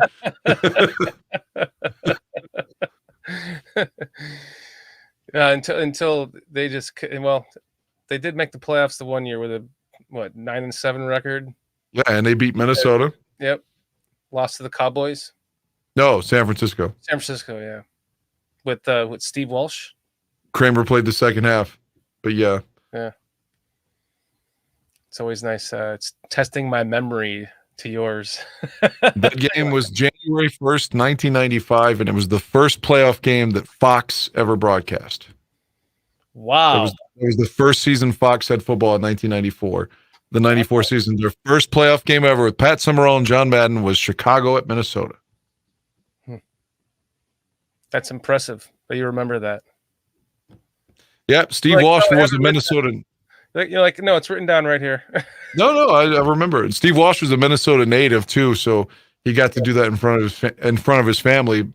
They were heavily favored. They beat us twice in the regular season, although the second time is because Butler missed a fucking field goal. But they blew us out at Soldier Field in week 3. It was like 44 to 9 or something. It was some really, really awful score. Terry Allen ran wild. And yeah, so the Bears are supposed to lose and had a great game. Jeff Graham, Steve Walsh, Raymond Harris, fun day. Raymond Harris, loved him. Yeah, and then opening day next year, he broke his collarbone and was out for the year. Yeah, for what, the first or second time? That was his second year. His rookie year, he did okay, and then broke his collarbone opening day. Okay, because then he broke his collarbone again, like the next season or 2 years later. I don't recall that. I'm not saying you're wrong. I'm just saying I know he did that against the Vikings on opening day of 95. Yeah, he definitely broke it twice. I think he finished in Green Bay, too. It's like, I don't remember that, Dan. How that happened, Yeah, how did you not remember that? GCA, gentlemen, I'm going to bed. Have a good night. We're going to wrap this up here in a second too, GCA, so thanks for hanging out with us. What were you saying, Dan? And I was just saying, I think Conway broke his collarbone one year, too. I don't remember that. Love Curtis Conway. So did I. I was making an art piece for him. I was in art school. And I was a really good artist. I was making a sculpture of him. And I never finished it. I was going to give it to him. But I was like, how the fuck am I going to give this to him? You gonna make me a lovey one? Yeah, yeah. I make you a lovey statue There you go. with the beard and all. I don't like the beard. I'll just have him standing in your room like this. He could say Rex is our quarterback. I'll put I'll paint the scoreboard in his eyes of the Super Bowl with Hester running for the touchdown. Oh, what a good moment that was. Wouldn't that be crazy? If you could actually see that. You thought for sure, you really thought. I mean, even Thomas Jones said it. You thought when Devin Hester returned that kick to start the Super Bowl, which has only happened once ever. No other Super Bowl's ever begun with the kickoff return for a touchdown. So you thought when Hester returned that kick, we're a team of fucking destiny. Yeah. This is our year. This is our game. I remember the hat when they won the NFC Championship. The Super Bowl 41 hat said, "One game, one dream." And I was like, yeah, this is the one game I've been dreaming of. This is our moment. It had a 14-6 lead too. And I remember the Super Bowl colors being blue and orange. Yeah, exactly. Just thought if it just didn't fucking rain, man. Monsoon. And I've said this. I asked Greg Gabriel, I asked Thomas Jones, and Jones answered it differently. He said that he thought the game was too big for Rex. But my question essentially was, if you bench Rex and put in Brian Greasy there in the second half, and I love Rex, I did, but you can't worry about someone's feelings in the championship game. If you're struggling this poorly, we'll go to the other guy, and I think if they put Greasy in the third quarter, we might have won. Mayhem's agreeing with you, and I think you're right. I mean, he was struggling. That rain hurt things, though. I mean, because Rex he struggled early on in the New Orleans game, but man, the end of the game in New Orleans came back. He had that big drive, went 5 for 5 straight down the field and threw a touchdown to Berrien that essentially clinched it. And so, I mean, and he had a big throw to set up Robbie's field goal against Seattle in overtime, a seam route to Rasheed Davis that set up the game-winning field goal on a third down with a blitz coming at him too. And so Rex has some good moments, man. But Love Rex, man. Gabriel said the main thing that hurt Rex was when he broke his ankle in St. Louis, that it hurt his mobility too much. It took that element away from him, where he was a really good runner before that. Yeah. But he was still 21-14 as a starter. I mean, think about that. Rex Grossman won 21 of 35 starts. In 29 starts, Justin Fields has won 5. I remember his first game, he threw a bomb to like fucking oh man, what was his name? Number 85. 85. We ended up trading him away for Marty Booker. I think it was Marty Booker. I think it was a deep ball to Marty Booker in his first game. Was that? Yeah, that was against Washington, and that was the second game. But you're right, he beat the famous, everyone loves the guy they traded to Denver for Portis. You're supposed to be the best corner in the league. What's it? They traded him straight up for Clinton Portis. What is it? Wait, Champ Bailey. Yeah. Champ Bailey. He beat Champ Bailey. Rex did in that game against Washington. But his first game ever was against Minnesota. And if you recall, at the end of that game, Charles Tillman stole the ball from Moss's hands in the end zone. Peanut took the ball away from him and intercepted the ball in the end zone. That clinched the game. I was at that game, and I was in that end zone. It happened right in front of me. Yes. That's awesome. I didn't know that. Yeah, like literally 15 feet. It was right there. That's great. So you were at Rex's first start, and I was at Fields' first start. Oh, wow, that's cool. I was at Fields' first start in Cleveland when he got sacked 99 times. I told my wife at the time when they drafted Grossman, I looked at her, I said, this is going to be the kid that takes us to the Super Bowl. He was. And then he just didn't win the Super Bowl, but he did take us. He broke his ankle and then tore his knee, or whatever the order of it was. What, the knee and then the ankle. Yeah, I remember him crying at the ankle. Yeah, that's why Greg said tore his career up, because he didn't have any mobility after that. Right, yeah. And I mean, he had his shortcomings, but the dude could sling the fucking ball. So But and that's no excuse to not have taken a chance on Aaron Rodgers. Would you agree? I hate that man so much. I don't even want If to he was the Bear, contemplate it. you wouldn't hate him. Well, you could say that about anybody. Well, hell, I wouldn't hate Mahomes if he was a Bear. Wouldn't hate Brett Favre if he'd have been a Bear, but Right. So But if they he- would have just drafted him and he was a Bear, you would love Aaron Rodgers. that's a big fucking if, man. I just can't meet you there at all. Not even halfway. You're in your mind's eye, you can't go back in time because you already hate him so much. You can't. Yeah, yes. DG saying JF needs a fresh start. He and Bijan Robinson would be killer in Arthur Smith's offense. Trade deadline. This is my birthday. I have Falcons season tickets too, DJ. I live in Atlanta. And Why the hell do you never go to the games then? because I bought them for built-in Bears games. Do you at least sell them? Yeah, I sell them off, and I mean, Okay. they're only like $1,000 a year. They're like $1,040 for all 10 tickets, Wow. or 10 or 11 tickets. They haven't gone up in price. If I decide to go to a game, like I said, I've said this a million times. I've and it still stands because I did this last year. A chicken finger basket, a cheeseburger. A chicken finger basket comes with fries, a cheeseburger, a beer, and a water for $13. So it's well worth it to go to a game, even if you just want to go to a game. Like they have the draft party, so I can go to the draft and just hang out on the field and watch the draft if I am so inclined to. But I also get first dibs on concerts and shit. So if my dumbass would have paid attention to the fact that Taylor fucking Swift was going to be here, Oh, don't bring her up. I could have bought those tickets for $300 and sold them for $25 million a piece. Actually, In my email. Congress is, I'm not making this up. I don't think it's been passed yet, but there's the possibility that you're going to have to start filing with your taxes if you sell tickets of $600 or more. You have to claim them. If what?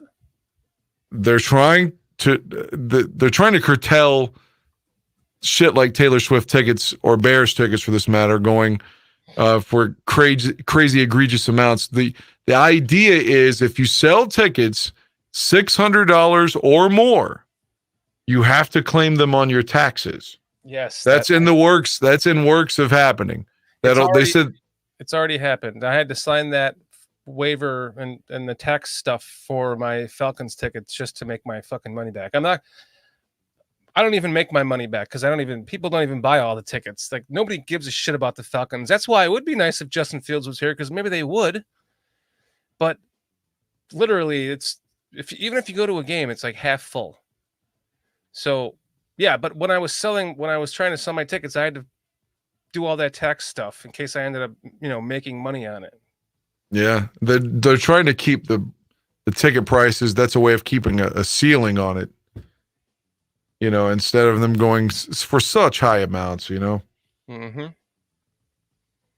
Yeah, because if you make, $4,000 on a couple of tickets, or $8,000 for 2 tickets. I mean, I get it. It's coming, shorty. Yeah, you're right. It's already here, man. It's already here. What are you guys doing to celebrate the win this week, PJ? Yeah, I took the Thursday off, so if for some reason they win, I'll tell you what I'll do. I'll celebrate after the game. I'll beat off to porn 4 times afterwards. I'll be euphoric. There's a pretty big liquor store about a half an hour away. Excuse me, Mark. I could look for some Malort there. Maybe I can celebrate that win with that.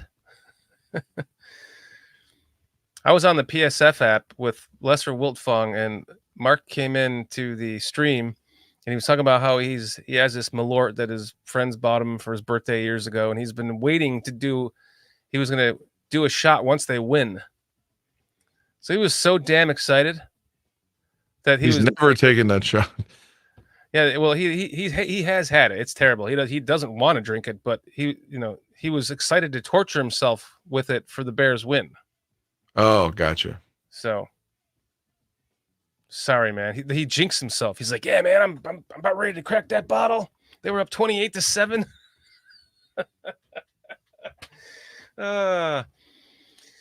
Maybe one day, Mark. Maybe one day. Well, Danny boy, let's wrap this shit up. I'm gonna get ready to go to bed. Busy at work. I know you have to work. You have to finish your evening. Yeah, well, I'm going home to finish cleaning and hopefully watch the TV copy of the Bears Broncos. But yeah, Well, enjoy that. I'll be watching the All-22 tomorrow. It's interesting. We were talking to Falcons. Apparently, Matt Ryan did that game on the broadcast. I didn't even realize he was retired. I thought he was the backup somewhere, like Indianapolis or somewhere. I didn't either. Apparently, he did the broadcast yesterday. He's already in the broadcast booth. He did the game yesterday, apparently. I mean, of course, I was at Soldier Field, but that's what I heard that Matt Ryan was to come to. I didn't hear it. In fact, I asked Lester because I had my volume down. And I asked Lester if he didn't know who was doing the game. So, wow, that's crazy. Matt Ryan already in the broadcast booth. It's crazy. Yeah. Retired, go right in. Insane. All right, well, I guess we'll call it a show then. I feel like we didn't get to that point of that climactic point that we needed to end it on. I was trying to build it up with some positive energy for this week's game. Maybe they'll leave Foreman activated finally, and he'll just come out and run some cats over because I feel like he's a missed asset. The guy can run. He's tough. Maybe they'll go into the T formation, Danny boy. Well, it like, rock the nation, right? What's the lyrics again? With the T formation, bear down, Chicago Bears. So what? How about this? Maybe they put in Tyson Bagent and Justin Fields. They can. Remember, Nagy ran a formation that had Trubisky and Chase Daniel in at one point. Yes. See, why not do something like that? You can do some amazing trickery plays out of that with Justin with his speed and shit. You got to start thinking outside the box to get a win, man. This shit ain't working. You have to put up 50 points.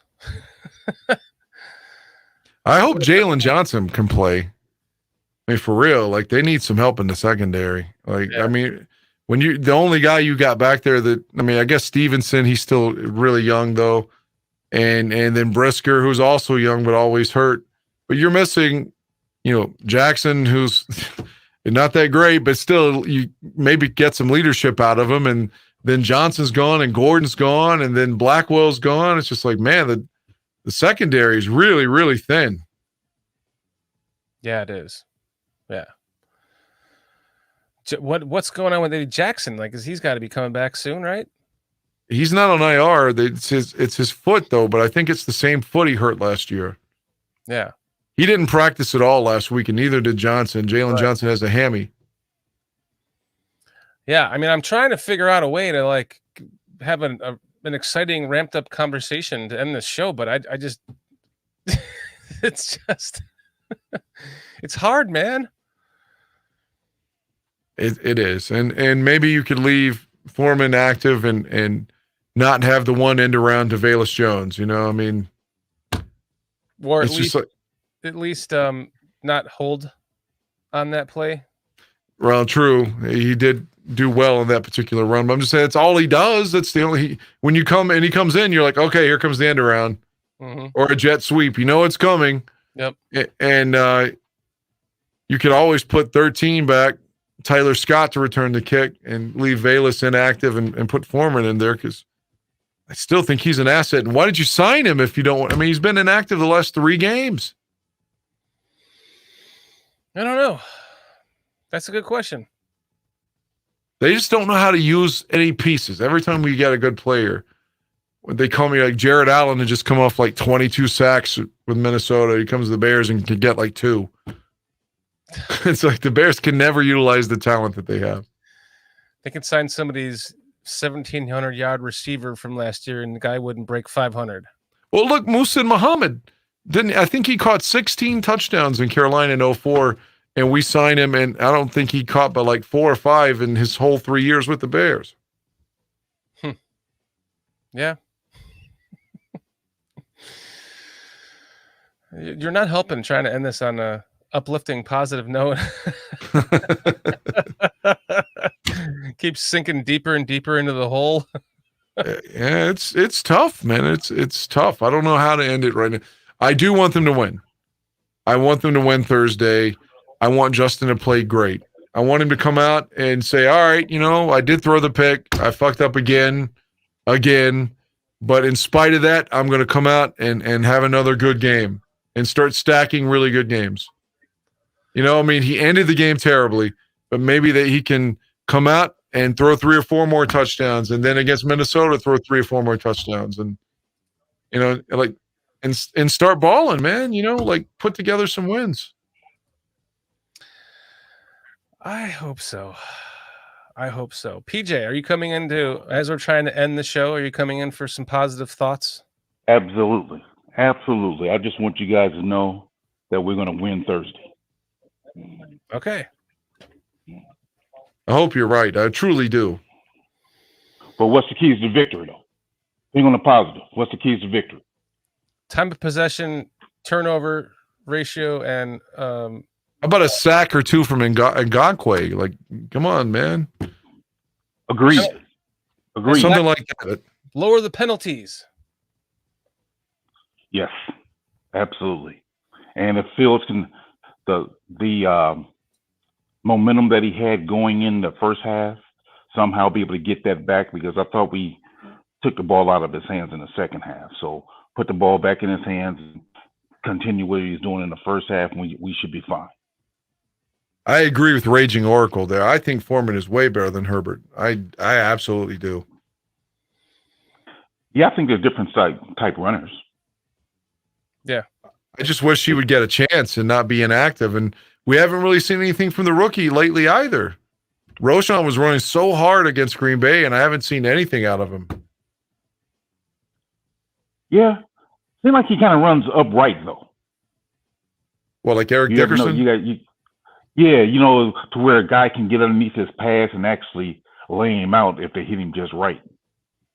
He kind of scares me like that. I'll notice. I haven't noticed that, so I'll try to look at that on Thursday. Yeah, isn't he like 6'1", 6'2", kind of tall? So I'm concerned with that kind of running upright, not like leaning down into it. And if you're not gonna run out, I mean, I'm not saying every play has to be a pro formation or I formation, but if you're never going to use blazing game, then why not have Foreman active and put 35 inactive? Although I would use the fullback, but if they don't want to use him and they're just going to either be in the shotgun or pistol the whole game, why not have the other back active? Or what about not having Homer active? I don't know how much he's doing on special teams these days. Right. They think he's a really good special teamer, I guess. But what are you doing in special teams? I mean, most kickoffs are going into the end zone, so you're not using them there. Punts, okay, but he's not really the one who's a gunner on the punts. So again, what is he doing on special teams? I don't know. I mean, I don't know. It's like I honestly don't know if Poles is somehow influencing the inactives or if it's Eberflus. I really wish I knew the answer to that, though. Like, who's the one who's doing these healthy scratches? And I still think I feel bad for Claypool. His time here is done now. He's never going to play another down with the Bears. But as far as we know, it's because he said they weren't utilizing his talents. I mean, the guy's speaking up for himself, though. Why wouldn't we be happy about that? He wants to win. That's not what happened, though, Dan. If you listen to what Fields said in his post-game interview, he said something about emotions regarding Claypool. So I'm thinking they had a meeting or a team meeting after that or something, and he must have got too emotional and probably really went overboard. He said he wish he would keep his emotions in check. Yeah, like yeah, that's what it was. So yeah, he said that thing in the interview. The coaches probably asked him about it, and then he probably slipped there and said something to him and got too emotional about it, and then they told him to stay at home. Well, I don't know if you heard earlier, I was surmising essentially that it'll be great whenever he gets with another team because he's going to be shooting and telling us what his opinion was of Chicago, whatever team he gets to, because he's got a contract to get. So he's going to be telling everybody, it wasn't my fault, it was blank. Yeah. So we're going to find out maybe a peek behind the curtain when number 10 goes to another team and figure out what this mass hysteria and dysfunction is about. Yeah, but you ever notice whenever players do leave, they very seldom say anything about the past team. I mean, very seldom. I mean, there's a few times probably, but most part, no. But I think he's the guy that will. Okay. He's playing for a contract. He's going to try to tell you, like, no, it's not me, man. It's the Bears, the shitty ass Bears. And he's probably got a point. He'll probably go somewhere else and ball. Like the Chiefs. Yeah, he'll be like, oh, he's the Mahomes' favorite receiver. Like he's number one now. Well, that's the thing. I mean, if you get him into an offense where they're actually passing the ball with a efficient passing game, I think he'll be okay. Even here, if we just open up, because I think if he would have played Sunday with the game plan we had, he probably would have done okay. Him, Mooney, and Moore. But because, we do things backwards, it's kind of different. Yeah. That we do. But I'm still thinking positive because he's going to play this week and he's going to have 3 catches. So that's what we need. Thank you. We need some You think Claypool's going to play Thursday? Yeah. No. I think he's inactive. They told him not to come back to the fucking facility this week. Yeah, they told him he's not playing this week. They're trying to trade him for a 5th-round pick. They told him that for whatchamacallit, didn't they? Didn't they say that for Sunday's game? No, they said he wasn't allowed in the facility this week. Flus said today that he's not. Oh, wow. Yeah. I missed that. It's so dysfunctional. That's what I'm saying. It's like between that and Alan Williams, it's a shit show. I don't know if you saw the paper in Chicago today. It says horse shit on it. That was the headline, horse shit. It just had a hashtag for the H. Yeah, and it really is. It's just horse shit. Yeah, show him, Dan. I sent it to him earlier. So, wow. So I guess I'm starting to start looking for a new coach then. They got a picture of him looking beleaguered with the word horse shit. There it goes. It's the Sun-Times. That is the Chicago Sun-Times, not someone's tweet. That is a fucking newspaper in the 3rd media market in the country. Wow. That's crazy. That's crazy. And see, I didn't know all that, but yeah, I don't know. Yeah, but they're still positive, though. They're still positive.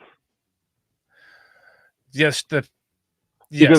Because my fear is, I don't know if you guys touched on this or not. The fear for me is we draft a new quarterback and the same thing happens all over again because you never solve the problem. Because Fields is not the problem. The offensive system is the problem. The defense is a problem. All these, we cannot groom or develop quarterbacks here. And whether it's Fields, Trubisky, whoever, we don't have a climate to groom them.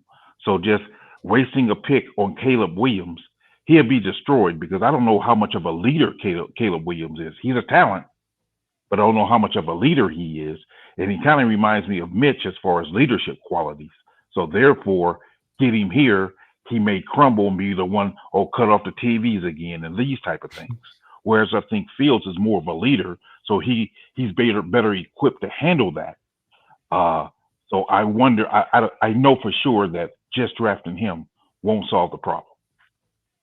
100%. I agree. Because I think the quarterback's already on the team. If it's not Fields. If you say one more thing about that secret Bajan man, I don't know. Secret Bajan man. Secret Bajan man. hmm You're going to talk about secret Bajan man after Fields has had a breakout game, and you still talking about secret Bajan man. I was just saying, I think I would have hoped that an MVP quarterback who I had pegged to be an MVP candidate this year, or even to win it, should have been able to score another fucking touchdown, regardless of what the defense Or was just doing. protect the ball and not The ball- fumble all the time. He fumbles all the time, and that touchdown. And then he panicked and had that intentional grounding at the end, and then the fucking pick. It's like, where are you throwing, man? Like, Kmet was open, but no, he threw it straight. It looked like Neil O'Donnell in the Super Bowl against Dallas. To Yeah, Larry You talking about Brown. You talking about on the interception? there was a Yeah. miscommunication on that. Kmet Now, was Dan. open. He just fucking threw it straight to the defensive back, though. Now, Dan, he said, if you look at it closely, Kmet was running, stopped, and went back the other way. Kmet That's ran to when- the inside. Huh? Kmet stopped and cut to the inside, and the pass was to the outside. Yeah. Well, again, I haven't watched the TV copy yet. I just watched it at the stadium. Like, I was at the game, and it looked like I was just like, oh no, what is he doing? And it just looked like, again, Neil O'Donnell to Larry Brown in Super Bowl 30 is what I thought when he yeah, threw it. he stopped and started going back the other way is what I saw. And Fields was hoping that he would stop and stay there in that soft zone. But my thing is, the safety was eyeing the ball. Kmet never even looked at the ball, because I would like to think if he see the ball's coming, he's going to keep on going, even though he wanted to go back the other way. The ball was coming right there, and he just stopped and tried to turn back and go the other way, and the interception happened. I tell you what, Dan, when you get a chance, watch the TV copy I hope Tell to me what watch you it think. tonight, actually. and tell me what you think.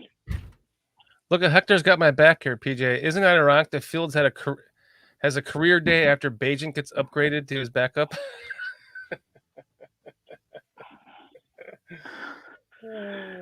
Who is it? Hector? I don't know. Is that Between- Carlos Zambrano? I was doing numbers today, PJ. Don't fuck with Hector. He's a super chatter. He's donated a lot of money to the channel here. So thank you, Hector. Appreciate the money, Hector, but still, I can't mention. Don't worry. I have control over that, Hector. You're all good.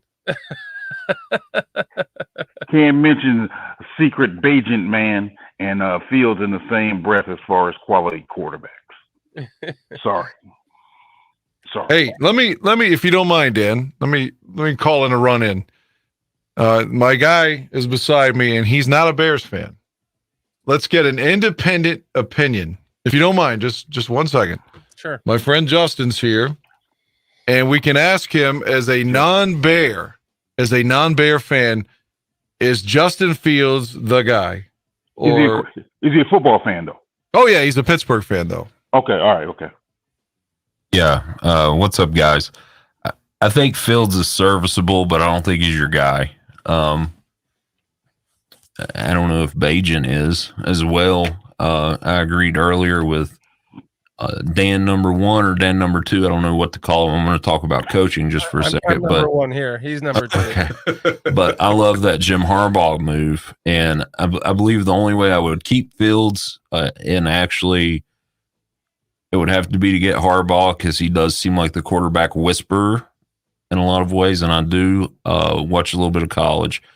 They're doing phenomenal this year, and people love to play for the guy. So I think it comes down to that. I'm a huge fan of coaching anyway, which could get you in trouble sometimes. But no, I think it starts with the right personnel around them. Fields, as of now, if they're not to get rid of Eberflus, he's done. Like you might as well send him to the Colts or somewhere to back up a team. And Caleb Williams looks like the guy everybody is clamoring over, and he's compared to 3 quarterbacks in one. It was Burrow, Lawrence, and again, this was Colin Cowherd, a USC lover, but I believe it was like Burrow, Lawrence, and Mahomes or something in one. I can't remember. the exact quote, but So Caleb in your Williams- opinion, yes, in your opinion, Mhm.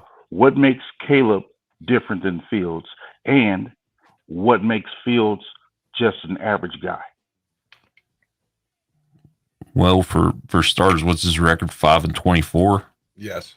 And I mean, I don't know if quarterback is the direction to go. I will agree with both Dans on the first pick. I'm just saying, it's the consensus pick. Usually, if you're struggling, GMs will do that. They will get their guy. Historically in the NFL, and Caleb Williams, again, they say is can't miss. Now Fields didn't fall into that top 5 category. Where was his pick? Like 13? I think he was 11th, right? 11th. Okay. Yeah, 11. So, and I like Justin Fields. I thought he was good at Ohio State. I did. But this is not Ohio State. And I'm not knocking on you guys at all. I mean, there's a ton of things to do. As Dan mentioned earlier, pass rush. I'm looking at Chase Young because the Commanders haven't committed just yet to him. Oh no! Don't even and- get PJ started. Shit. No, they have not. I mean, I don't know what the plan to do is there. I think they would be. I think actually they're probably going to offer him a max at the end of the year. But there are a few things to do before you really commit to Fields. Maybe you could get him on some sort of team-friendly contract and be like, "Look, man, we're trying to rebuild this roster. What's the cap space?" Somebody told me $92 million today. Another Bears fan. I don't know if. Well, Fields is still under contract next year. Yeah. Right. So and they good. can hold him for his 5th-year option. Yeah, the 5th-year option. I got you there, but Okay. if I'm talking, I guess long term for you guys. That's why I said Jim Harbaugh. Like if you can get Jim Harbaugh next year, you still have Fields with 2 years left because you can 5th-year option him, and Harbaugh will. If Harbaugh can't get the best out of Justin Fields and turn him into the quarterback that everyone in Chicago was like had been clamoring for him to be, that believe he can be, that still hope he can be, then nobody can. And then you move on, I guess. He did it with Kaepernick. He did it with Alex Smith. He did it. He's done it at Michigan a little bit. It's a different culture, college and NFL, obviously. But I think it starts from there. And I'm sorry. Well, I'm not sorry. You guys aren't big fans either. I hate Eberflus. Sorry, I can't stand him. I don't like the name. I don't like the game. I don't like anything about him. The Bears are the laughing stock under his regime. He's supposed to be this defensive-minded, right? He was a defensive coordinator at the Colts for a little while. I guess that's why they stayed out of the playoffs for a little while. I didn't like the hire originally. I actually said maybe Bieniemy at first, and Dan was like, no more Chiefs. No more Chiefs. But I love Bieniemy as an offensive mind. You have to go offensive-minded here with your next coach, which is a trend in the NFL, again, historically. And Harbaugh fits that mold. He played for you guys. So I think it starts there, and then we find out what we have in Fields. As Dan once said, if he can't get it out of him, who can? Right. I agree. Okay. Well said. Thank you for your opinion on that. Yes, sir. It's Thank nice you. to hear Appreciate an it. outside perspective opinion on it, I'm an honorary Bears fan this year, too, by the way. I wish we had somebody like Mike Tomlin because he's a Steelers fan. Yeah. Like I did see a clip of him last night saying like, hell yeah, there's going to be changes. We're losing. And we have to get rid of Matt Canada. I said that last year. We can't move the ball. We didn't get over the 50-yard line at all. The point is you got a coach who's like willing to come out and say, we're going to change shit up because this isn't good enough. Whereas Eberflus is still trying to convince us that everything's okay. You know, we're playing really well in practice, which is some shit that Trestman used to say too. And we don't even know what the deal is with Claypool. Like you said, you told me, by the way, you predicted Claypool would not play on Friday when I said, did. Yeah, I did. And I said, maybe, I don't know. Yes, he's the guy that showed me Claypool's the initial video of what he said in the locker room to Courtney the beat writer. Yeah. And I was like, oh, he won't be active Sunday. Guaranteed they won't have him active. And sure fucking enough. Yep. When I found out, I was like, Dan was right. Like those nutty Alex Jones fan. Alex was right. Dan was right about the Bears. Please don't compare me to Alex Jones. No. Well, no, I apologize. No, you hear that on those little stuff. But no, I think it starts from the top. You got to get rid of Eberflus. Paul, did someone ask the question about Ryan Poles earlier?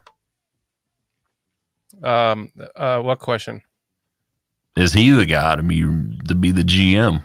That's what I think. I kind of said that because I read an article about Poles that I really enjoyed. He's a football fanatic. Here's one for you too. And I was trying to talk to Dan. I was like, you know what? I love Sean McVay, which it's going to be hard to get him out of LA, but couldn't you entice the LA Rams with some maybe mid-round picks, like third, fourth round picks?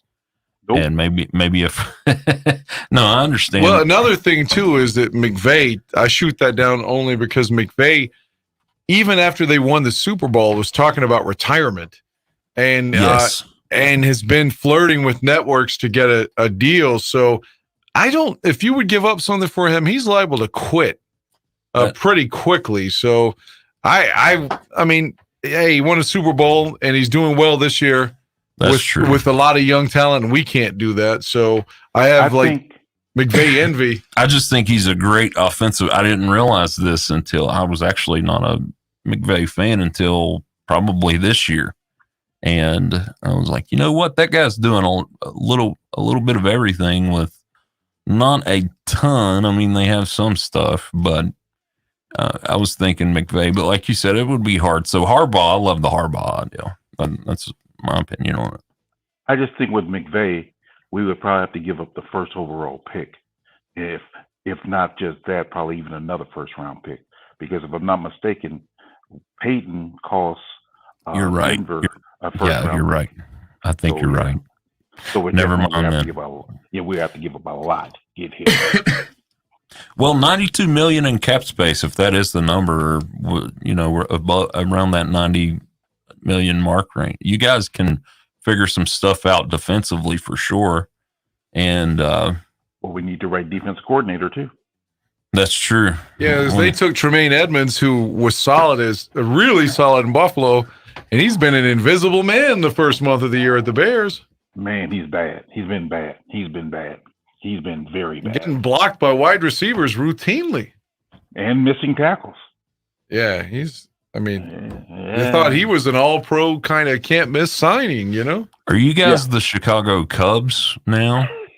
I hate to say this, but what was the year, 1908? Yeah, and I'm going to be one of those old Cubs fans. No, you're not. 79, trying to win a championship. Win is coming. Super Bowl is coming. 2 years. Super Bowl is coming. I like your positivity. I do. Absolutely. That's got to be after Eberflus is fired, I would imagine. Yes. I think he should be gone after yesterday. Oh, I concur with that. Dan, you were there. I felt bad for you. I'm like, well, safe travels.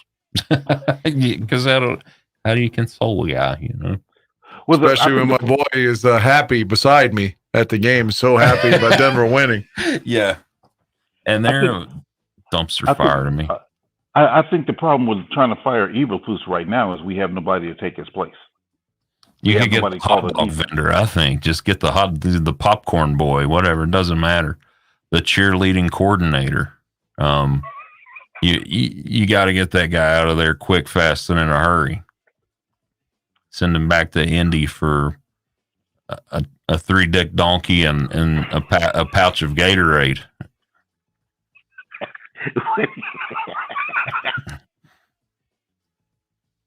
And they seem like they would make that trade because the Colts are just in a funk as well. I'm still contemplating a 3-dick. That's a slang term. Sorry, Dan. Sorry. No apologies necessary. I was focused on that. I think the actual term is 2-dick donkey. I don't know how it goes. So I added one just because that would be amazing to see for one, but also to put in a football trade. One of the interesting things to consider with Jim Harbaugh, though, is he probably would go back to a 3-4. That's what he ran in.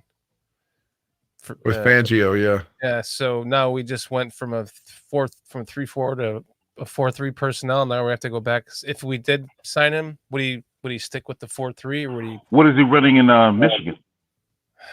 Whatever it is, it's working because nobody scored over 7 points all year. So that's what I'm saying. What I believe is Harbaugh's the type of coach that let his coordinators have free reign. So whether, I mean, as long as, they're established, because Harbaugh doesn't call any place. He just supervises and leads them in. He let the coordinators do their jobs.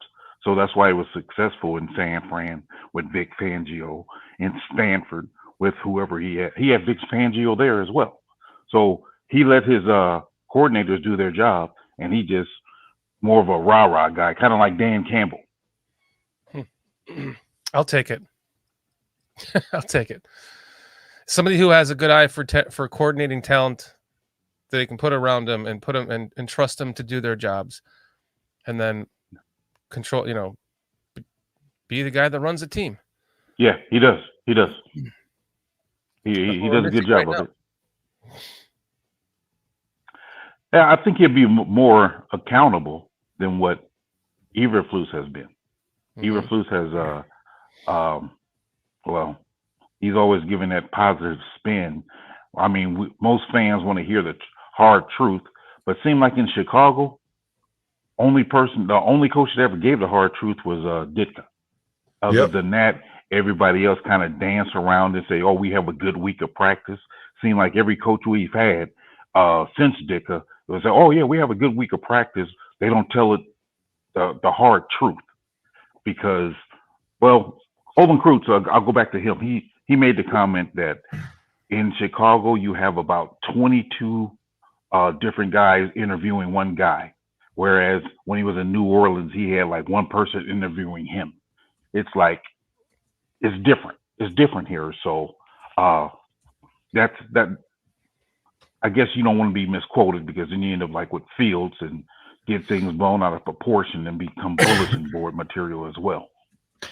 I'm glad you mentioned that though, because Chicago was probably I think today the 5th biggest just market for everything. In the U.S. It's third. Third. Okay. So with Harbaugh, I think that would attract a lot of guys. Yeah. Mo, I gotta know, Mo, what Dog and Suds are you talking about here? A fried pork tenderloin sandwich from Dog and Suds with ketchup and pickles would suffice.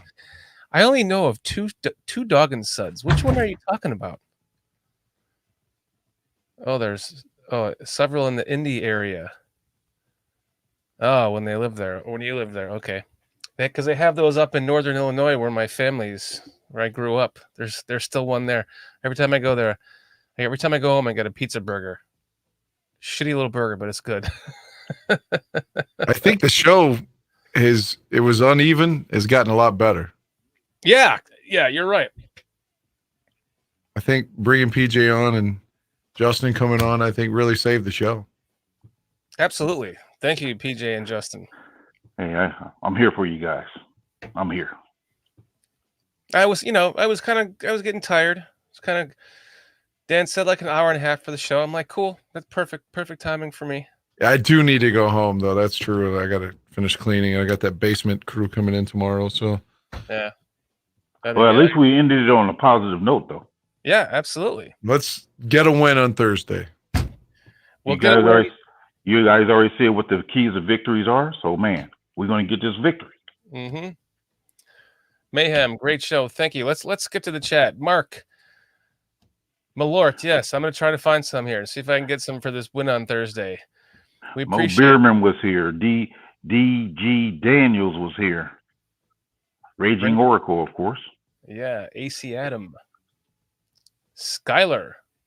Appreciate you guys in the chat. Hector. Let's see. Who else we got in here? Cliff Victoria, of course. Cliff. Gonna see you soon, Cliff. Always You're gonna get to meet Cliff too, Dan. Well, I look forward to it. Yeah, we're gonna have a blast that weekend, win or lose. There Don't, you and go. if we lose, don't make me give you a kiss on each cheek again, Dan. Oh no, you don't have to.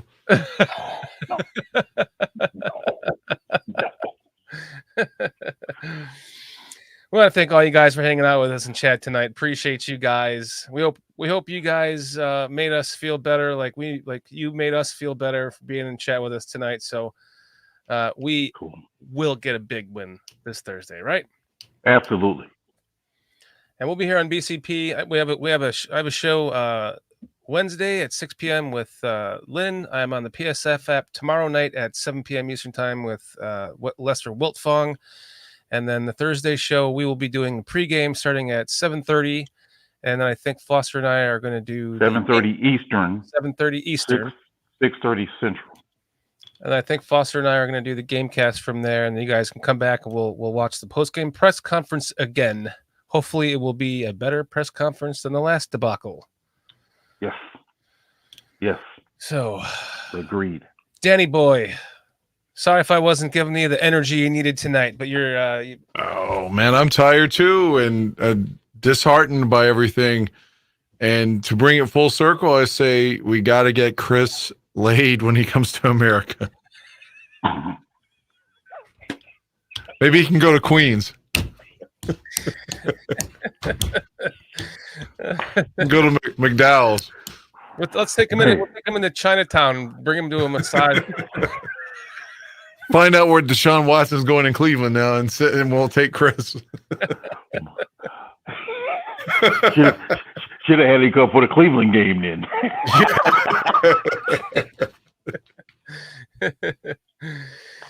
Oh, I'm man. not sure if Chris is a put a thumb up my ass kind of guy like Watson, but maybe.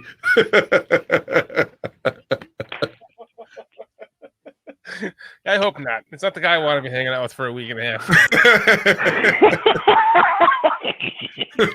I guess I can't meet the other Dan then, right? I guess I can't. That just means I can't meet the other Dan if you don't want that to be a full-blown weekend.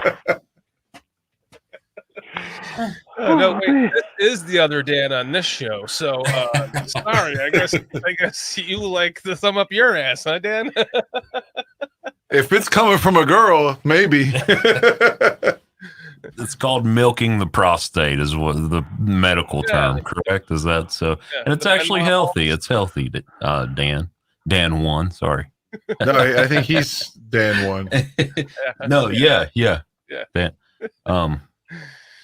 What do you guys think about Marvin Harrison Jr., though? You mentioned that earlier. I'm going to say Jamar Chase a few years back, the Bengals were just horrific, right? Mm-hmm. Burrow was scared. I was, as a Pittsburgh fan, I was concerned for Joe Burrow's life when he went number 1 overall, and then he was injured. And then they go out and get Jamar Chase. So maybe you can try that with Fields. I'm not – his ceiling I read is Calvin Johnson and kind of like the what is it, ceiling in the floor? I get his floor was I forget the other comparison. Marvin but Harrison, his dad? No, it actually wasn't Marvin Harrison. It's a current I'm trying to think. It's like a tier 2 receiver, but I can't think right now. But it was a great comparison, I think. Well, if I haven't watched Marvin Harrison Jr. a ton, but that may be the guy, because that's the one thing with the Bears too. I want to see you guys get an elite receiver. I loved Brandon Marshall. Oh, I did too. I still like Brandon Marshall. Right. I like DJ there. DJ Moore. I think you guys actually, I loved trading back. That's one thing I will give. Was it Poles that traded back? Yeah. Okay. Yeah. So he was in, so is this his second year in charge or first? Second. Okay. So I will say kudos to Poles there. And I don't want to put a ton of blame on him just yet, but I want to see an elite level receiver go there. DJ had 8 catches yesterday, over 100 yards. I mean, I think he can be that guy. I really do. Well, him and a Marvin Harrison Jr. would be ridiculous. That would be sick. And I think it's like I'll say West Virginia, Dan. Right, West Virginia. Dan, you mentioned earlier. Who did you mention? Muhsin Muhammad. Muhsin Muhammad, yeah. Or Right. Muhsin. Sorry, I loved him in Carolina. And Right. I think you guys have just lacked that sort of, I guess, over the years. Unfortunately, when Hester has to be your leading receiver, that's not a good thing. And I'm a huge Devin Hester fan. That Right. actually turned me into a Bears fan a few years back. But If he would have been in the right offense, he could have been a Tyreek Hill with the right people around him. I think so. If you look at who does Hill have around him? Waddle. What's the other receiver? Waddle in Miami. Yeah. Well, currently, sorry. Jalen Waddle and I don't even know who their other receivers are. Yeah, It's not important. All he's got to do is outrun everyone, and he's catching it. But I can see you got. I really want Jim Harbaugh there. When you said that, boom, money. The $1.5 million buyout. I would have it signed, sealed, delivered by Saturday. Yeah, someone sent me a tweet that said the Bears, could pay $1.5 million to buy Jim Harbaugh out. If that sounds like a lot, they're paying Danny Trevathan still $3 million. Hey, I thought Trevathan was going to be. Wow. Yeah, exactly. Wow, Trevathan's still on the books? Right, really? Wow. Gee. What's that Bobby Bonilla contract? Yeah. Bonilla. Yeah. I mean, that would be worth it, man. He is the obvious answer, and I think they need to just open their damn eyes and get it done. And let's win a Super Bowl and figure it out. We'll figure everything else out later. Well, that's what I'm saying. Instead of trying to waste a pick on another quarterback with those 2 first-round picks, getting Marvin Harrison in the defensive end for Florida State. Yeah, and go get Harbaugh and see what he can do with Justin Fields in year 3, 4. Could you imagine? Now, this is a hypothetical, and I don't know his contract right now, but I do have don't hate me. This is my friend. I have a Packer fan as a friend, okay? Don't burn me at the stake. It's him. It's him, not me. I'm a player fan at this point. Rashawn Gary. I don't know his contract, but could you imagine him being like, you know what? I want to go play for Harbaugh, because that was his first #1 overall recruit, if I'm not mistaken, at Michigan. You mentioned pass rush. That guy's an animal this year.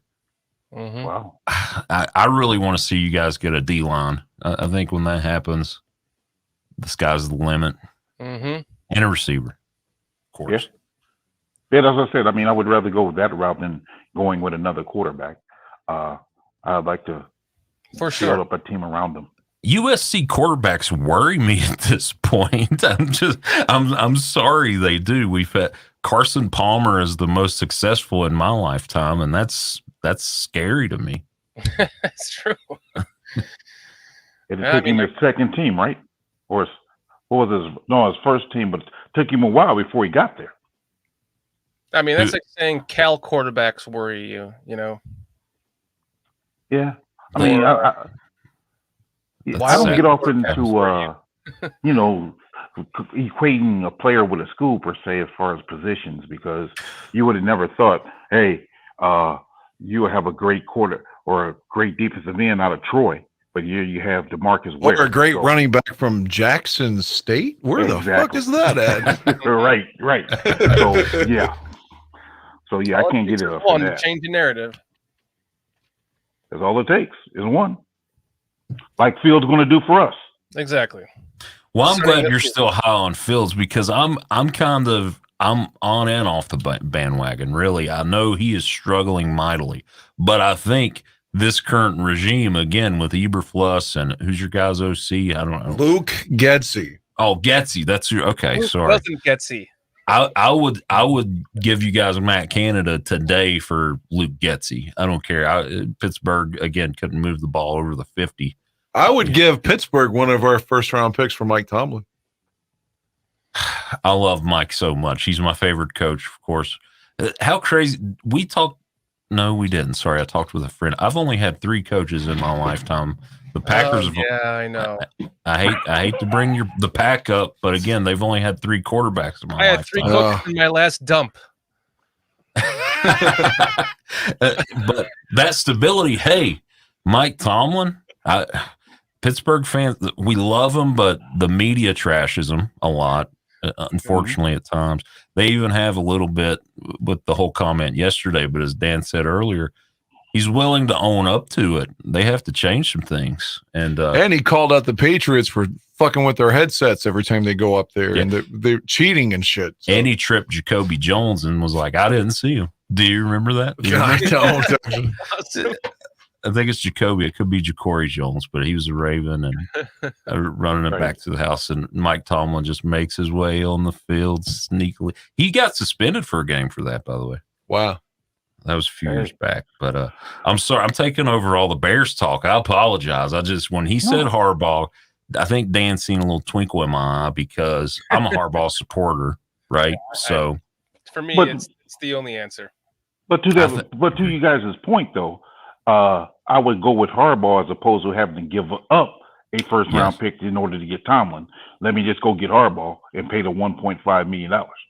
Mr. Aguirre, I want to ask Mr. Dan Aguirre, and I never really get to call him that, so it's kind of fun.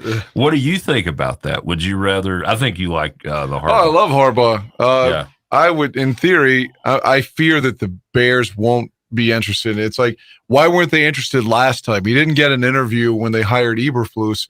That would have been the optimal time, and they didn't. I don't think they'll go after him. I want them to, but maybe they'll just be like, we need to go outside the box. He's not in our comfort zone, and this has failed so bad. Maybe. I don't know.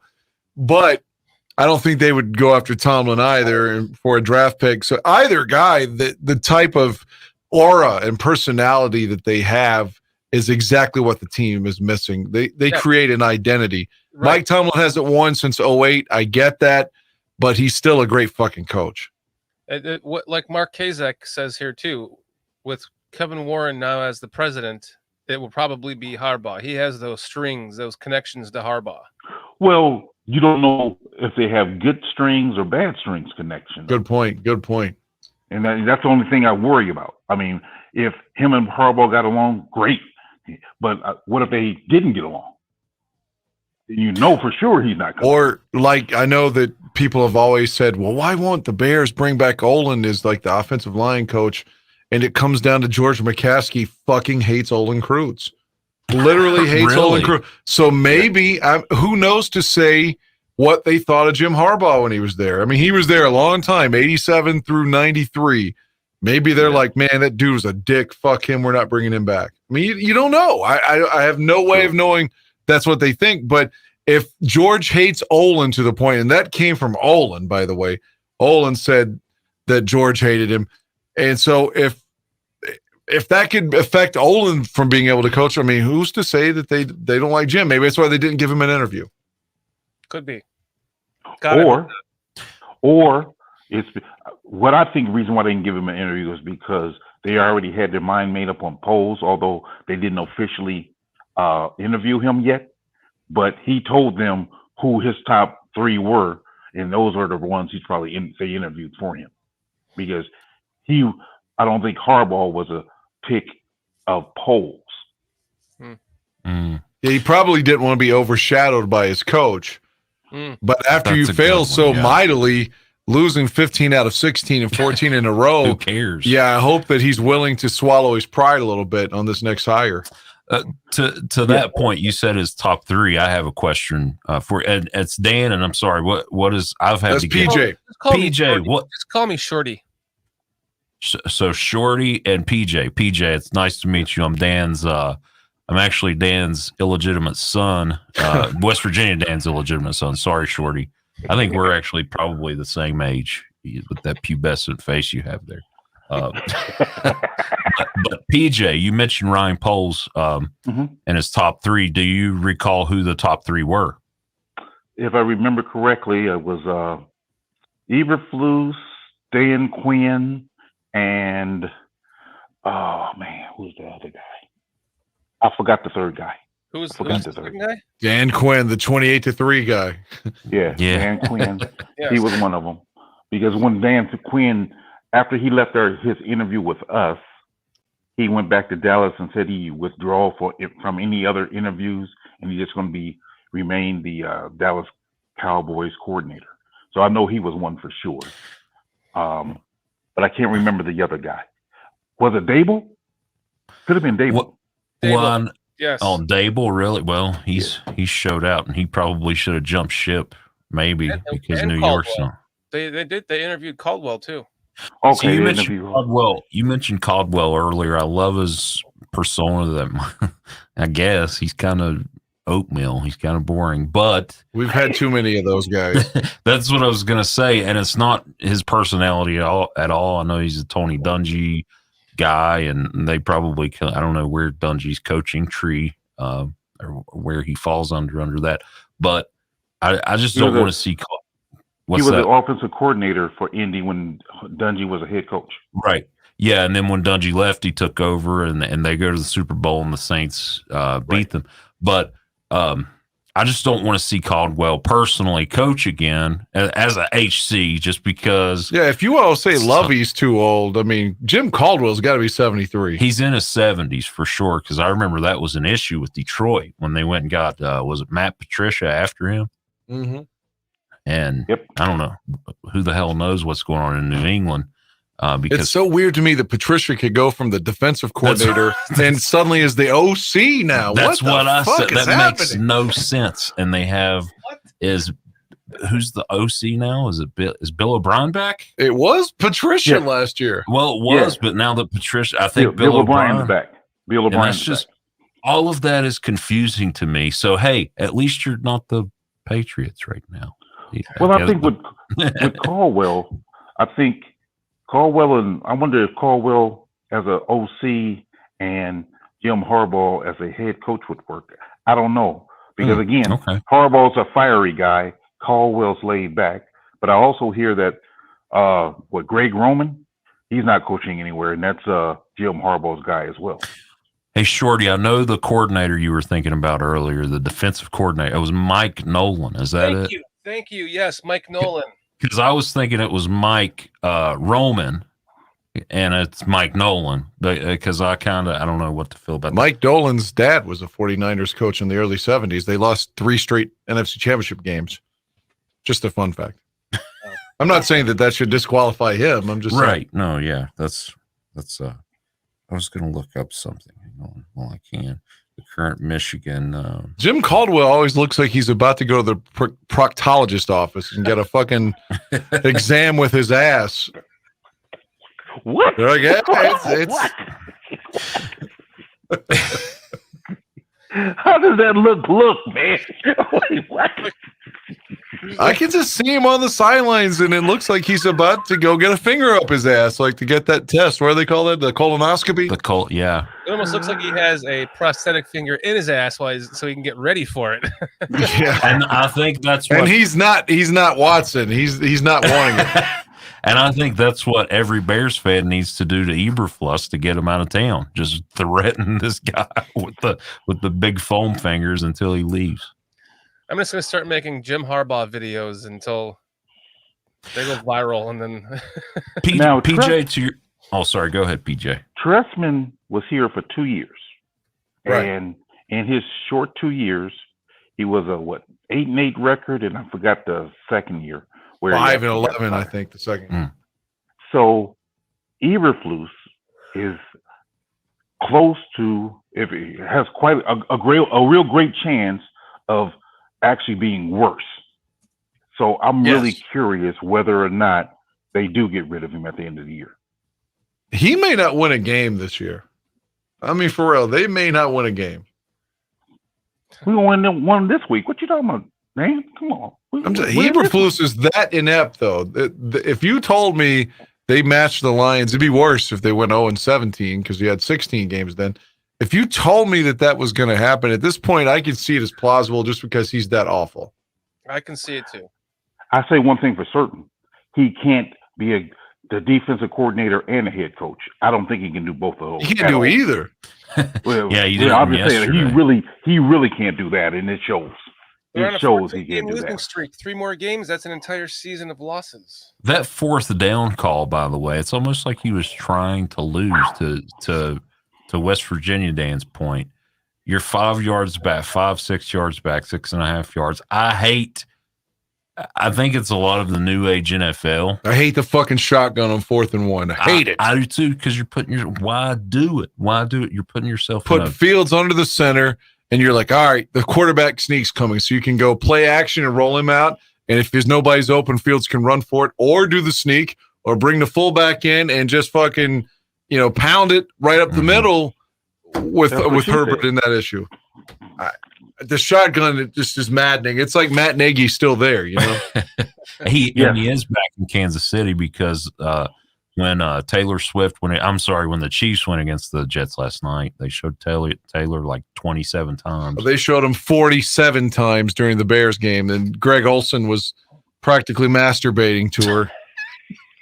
Now I like Greg. He's a former Bear, and I Bear. take his 82 jersey and wipe my ass with it as much as he talked about Taylor Swift pandering to kids. I think he's forced to, though. I think my question is, does she get a Super Bowl ring when they inevitably? She was cheering the Eagles last Super Bowl. Like she's flip-flops more than John Kerry in 2004. She's just trying to be in the family, man. Just trying to be in the Kelsey family. That's all. I don't get it, though. I don't get it. I don't understand. I hate Travis Kelce. I hate to say that. I don't hate him, but he's annoying to me. The whole Chiefs. I hate fucking Kansas City, period. I was going to say I like Andy Reid, and that's it. But Nagy is back there, and I had no idea. And he looks like he's 75 pounds. I don't know if it's the worry from the Chicago Bear days or what, but he looked so unhealthy last night. I always say it looked like the doctor on Halloween. I shot him 6 times, Loomis. Favorite part of the movie right there. Guys, I got a $2 super chat from Retro to get to here. Thank you, Retro. Harbaugh isn't Ditka 2.0. Just stop the nonsense. Thank you, Retro. Appreciate you very much. He's a winner. He's a winner. That's right. one thing for certain. But It's even hard if for he's not anybody to beat Ditka too. Yeah, it's kind of hard to beat. Even if he's not Ditka 2.0, he's a winner. I mean, he's won everywhere he's been, so he's a winner. Mm-hmm. That's for certain. And Ditka can't say that because when he was in New Orleans, he wasn't a winner. Well, I mean, if we tell him like it is, though. I honestly felt like if Ricky had his head on straight at the time and didn't, had his anxiety diagnosed and all that, because Ditka saw in Ricky what Ricky proved by the time he went to Miami, what Ditka saw in him was legit. Like he was a horse in Miami. But couple that, he had all those Billy Joes, Billy Joe Hobart, Billy Joe Tolliver. It's just like, fuck, man, he didn't have a quarterback. If he had more time to have a quarterback and Ricky played like he did in Miami, maybe they don't fire him. But when he gave up his old draft to get Ricky Williams, I think the writing was on the wall. Well, I think the worst part about that is he's still paying alimony to him. They did get married. Remember that? ESPN the magazine, yeah. Well, I just think, though, I mean, again, we have our excuses, but Ditka didn't win in New Orleans. Harbaugh has won everywhere he's been. That college, I forgot the college before he went to Stanford. I forgot the name. San Diego State. San Diego State. That's where Marshall Faulk played, too. Yeah, but that's what I'm saying. Right. He's been a winner. He's won everywhere he's been. Yep. We can't snub our nose at that. So, hey, I give him credit. At this point, what do we have to lose, Retro? I mean, and again, nobody did, because to quote Rick Pitino talking about my beloved, or no, he was talking about the Celtics, wasn't he, or was it the Knicks? Patino was bad with the Knicks. I kind of wasn't watching when he was in Boston. My uncle loved him with the Knicks. I don't know why, but anyway, Larry Bird's not walking through that door. Kevin McHale's not walking through. Mike Ditka's not coming back. The monsters of the Midway are in their 70s at this point. They're not coming back. So you have to. We got to adapt and adjust. And I think Harbaugh is the guy. Clearly, we got another $2 super chat from Retro saying, "Where is Harbaugh won? Not Chicago, not San Francisco." I mean, he did go to Super Bowl 47 as the head coach. Yes, he did. And I mean, not everyone. I mean, I can't classify everyone as a winner only if you win a Super Bowl, because up until Reed won one, I thought he was still a winner. I mean, he lost a Super Bowl in Philly, They were winning So I before the still, lights went out too. I'm sorry. They were winning the Super Bowl before the lights went out. Remember? That's what I was going to say. I kind of feel like they got the Montreal screw job there. So I think he's a winner. I do. I think Harbaugh's a winner. Yeah, he hasn't. He wasn't awful in Chicago. He won in Indianapolis As a quarterback, right? Yeah, and he took Indianapolis to a championship game. Yeah, and came up like a half a fucking inch of winning that game. Aaron Bailey, it looks like even Phil Simms on the announcer, he's like, he caught it! And it looks like he catches it, but the referee did see it touch the ground at the end of it. But the dude, for like a split second, had the catch that was going to send the Colts to Super Bowl 30. Mm-hmm. It was a great moment. Harbaugh, like, yeah, he was great there. Like, he had some moments in Chicago, but I think, unfortunately for him, if we're talking about his playing days, people forget this. Before he lost the Dallas wildcard game, he was in the hospital on Friday night before the game and was sick, really sick. And then he came out on Sunday and he played like shit. And like Fields Sunday, threw an interception to lose the game. We lost 17-13. And, and then by the time Wani got there, the offense didn't match him, and he wanted to move on from Harbaugh anyway. Silly in my mind at the time. Well, he only threw 7. I think it was 7 touchdowns in '93. His last year there, the offense was really inept. That's the year they had Craig Hayward in there, and Ironhead weighed like 290 that year at fullback, or 300, 330. Who knows? He was way overweight. But then we get rid of him. He goes to the Falcons and gets 1,000 yards and gets in shape. But when he's at the Bears, he looked like William Perry in there. Yeah. That 93 offense was pretty bad. I mean, but anyway, I'm reminiscing, but it's good to reminisce, though. It is, because, and I'm not knocking you, because I'm in a little bit of the same boat, because their offense can't move from me to you in Pittsburgh, but we got to remember the good days, right? Mm-hmm. Yeah, is Mitchell starting this week? I think so. No, well, Kenny may not miss time, but it is a knee injury. But it's kind of funny, not in a ha-ha way, but strange, of course. Week 4 of last year is when Kenny took over for Mitch, when he got hit against, I want to say Cleveland, but I don't remember who they were playing, when he got hurt, I should say. And same thing this week, although the offense is just stale and stagnant under Canada. I know we have to stay away from Pittsburgh for wide receivers now. So we've had Chase Claypool, we had Marcus Wheaton, and Santonio Holmes, and they all sucked when they came to the Bears. That catch against Arizona, if he hadn't have caught that, you guys would have had a chance on him in free agency much earlier, I believe, because he was wearing his welcome out. Yeah, I mean, there's Did we also have Randall L? No, he got mad at Lovey because Lovey didn't want him. Remember? And that's when we drafted Devin Hester. But like Antoine Randall L said, Lovey was a dick to him, and like I guess his agent and the Bears upper management like had some kind of talks, and then Lovey was just like, I don't think he's a good ball player or whatever. Like Lovey was an asshole to him, and.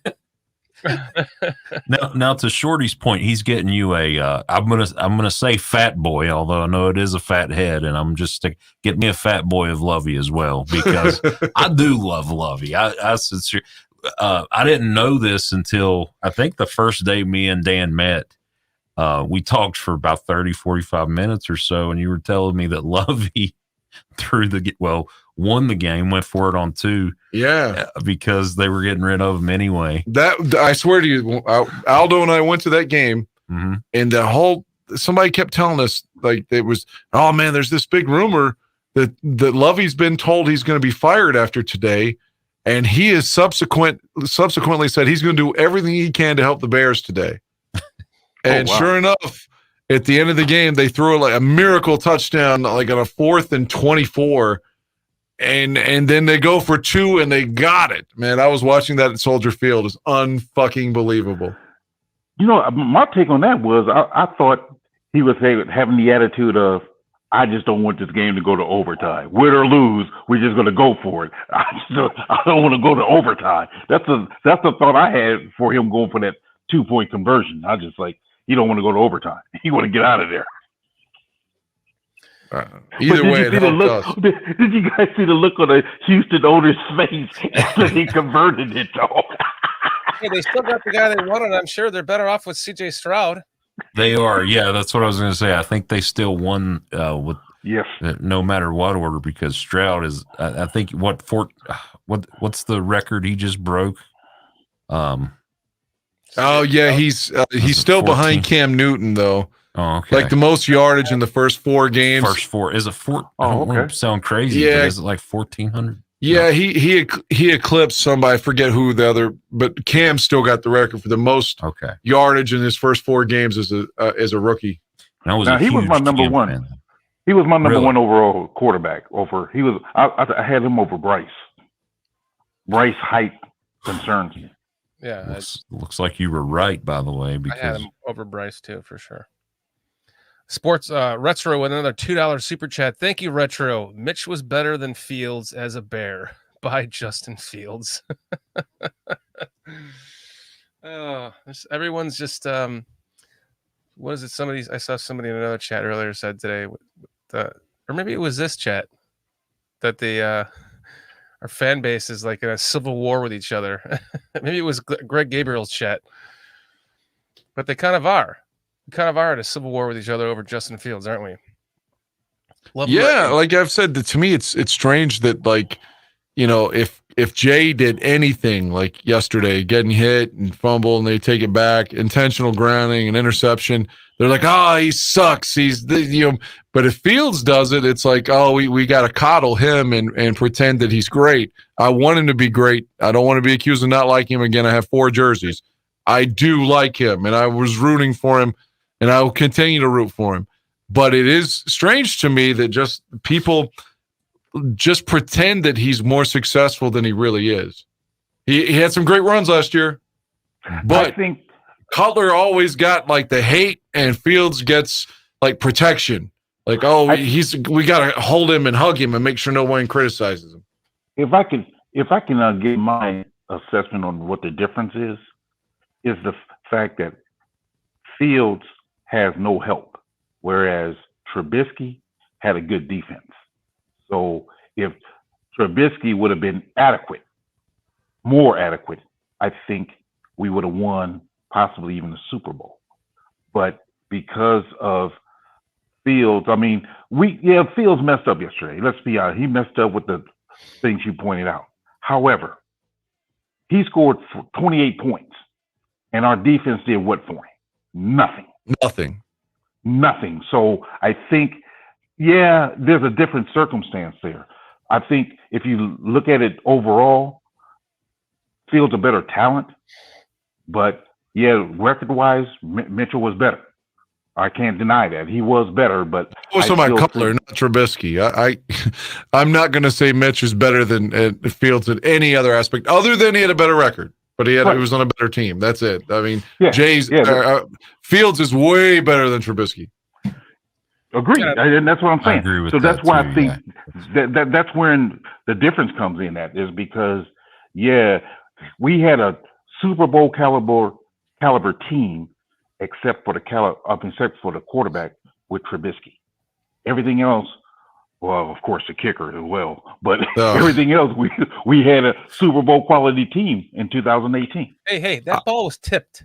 I believed in that team too. I honestly, I know Dan said I was not, and I'm not a super. That's what I love about this fan base, though. You guys are so passionate about the Bears, who, again, haven't been back to the Super Bowl since 06. And you look at like Chiefs fans and Patriots fans, and even Steelers. We're a little fickle. We are. It's been a while, but I mean, I've seen 2 Super Bowls in my lifetime. And and you guys are. And why couldn't you win the other one? God damn it! Why couldn't you at least beat Green Bay for us? I hated Green Bay. I hated Lil Wayne. I hated Mike McCarthy. I couldn't get over it for the longest time. That was tough. Charles Woodson. I think he broke his arm in the game, didn't he? I don't know, but Brady fumbled when Woodson hit him with the Raiders. I know that shit. Guys, we got a Man. $5 super chat I got to get to here from Hector Zambrano. Hector, thank you so much. That is awesome of you. Thank you. The Bears can still go on a winning streak once we are healthy. Fields already Agreed. proved he's capable. Just needs Getsy to get his foot on the pedal, or to keep his foot on the pedal. Yes. They should have been Agreed. trying to play that game like they wanted to score 56 points. Not just coast to a victory. That's But what I'm going to play devil's advocate on that, because at the end, the drive that should have been a field goal, like Herbert was running the ball really well all the way down the field. So if I'm calling plays there and I'm like, shit, they can't stop it. I mean, I don't have a problem with them. They're moving the ball. You got to run it too. So I don't know if it's fair to say Getsy got too conservative, because Herbert was just running really well on that possession. So I don't know if we could say that they got conservative, but I kind of wish he had have, because maybe if he doesn't put Fields in that spot to turn his back to the defense there, then maybe he sees that. But you got to, it's your offensive line there too. Like, fuck, man, block for the guy. But yeah, he turns around as soon as he sees that he gets hit and the ball comes out. But in all honesty, that's not Fields' fault, I guess. I mean, the line lets their guys go, and dumb play call. That's a dumb play call there. Well, see, what I've been noticing all year, I don't know if you noticed this or not, Dan, but the thing that I see is teams are holding the edge. They got two guys on the edge waiting for Fields. So whichever way he breaks out, he has an edge always there now. So when they call that play, that edge, no one blocked him. No one blocked him because they blocked down. So he shot right off the edge. As soon as he turned around, Fields got hit. So it's like you can't get out of that. But then listening to his presser, Fields said the number one rule on rollouts is you can't get sacked. So he was trying to throw the ball away. That's when the fumble occurred. So when I combine all of that, I'm like, okay, nobody's blocking that edge rusher. He's trying to get the ball out. Boom! As soon as he turn around, there it is. He get hit. So yeah, it's his fault ultimately. I'm not saying it's not his fault, but I don't know what he could have done differently.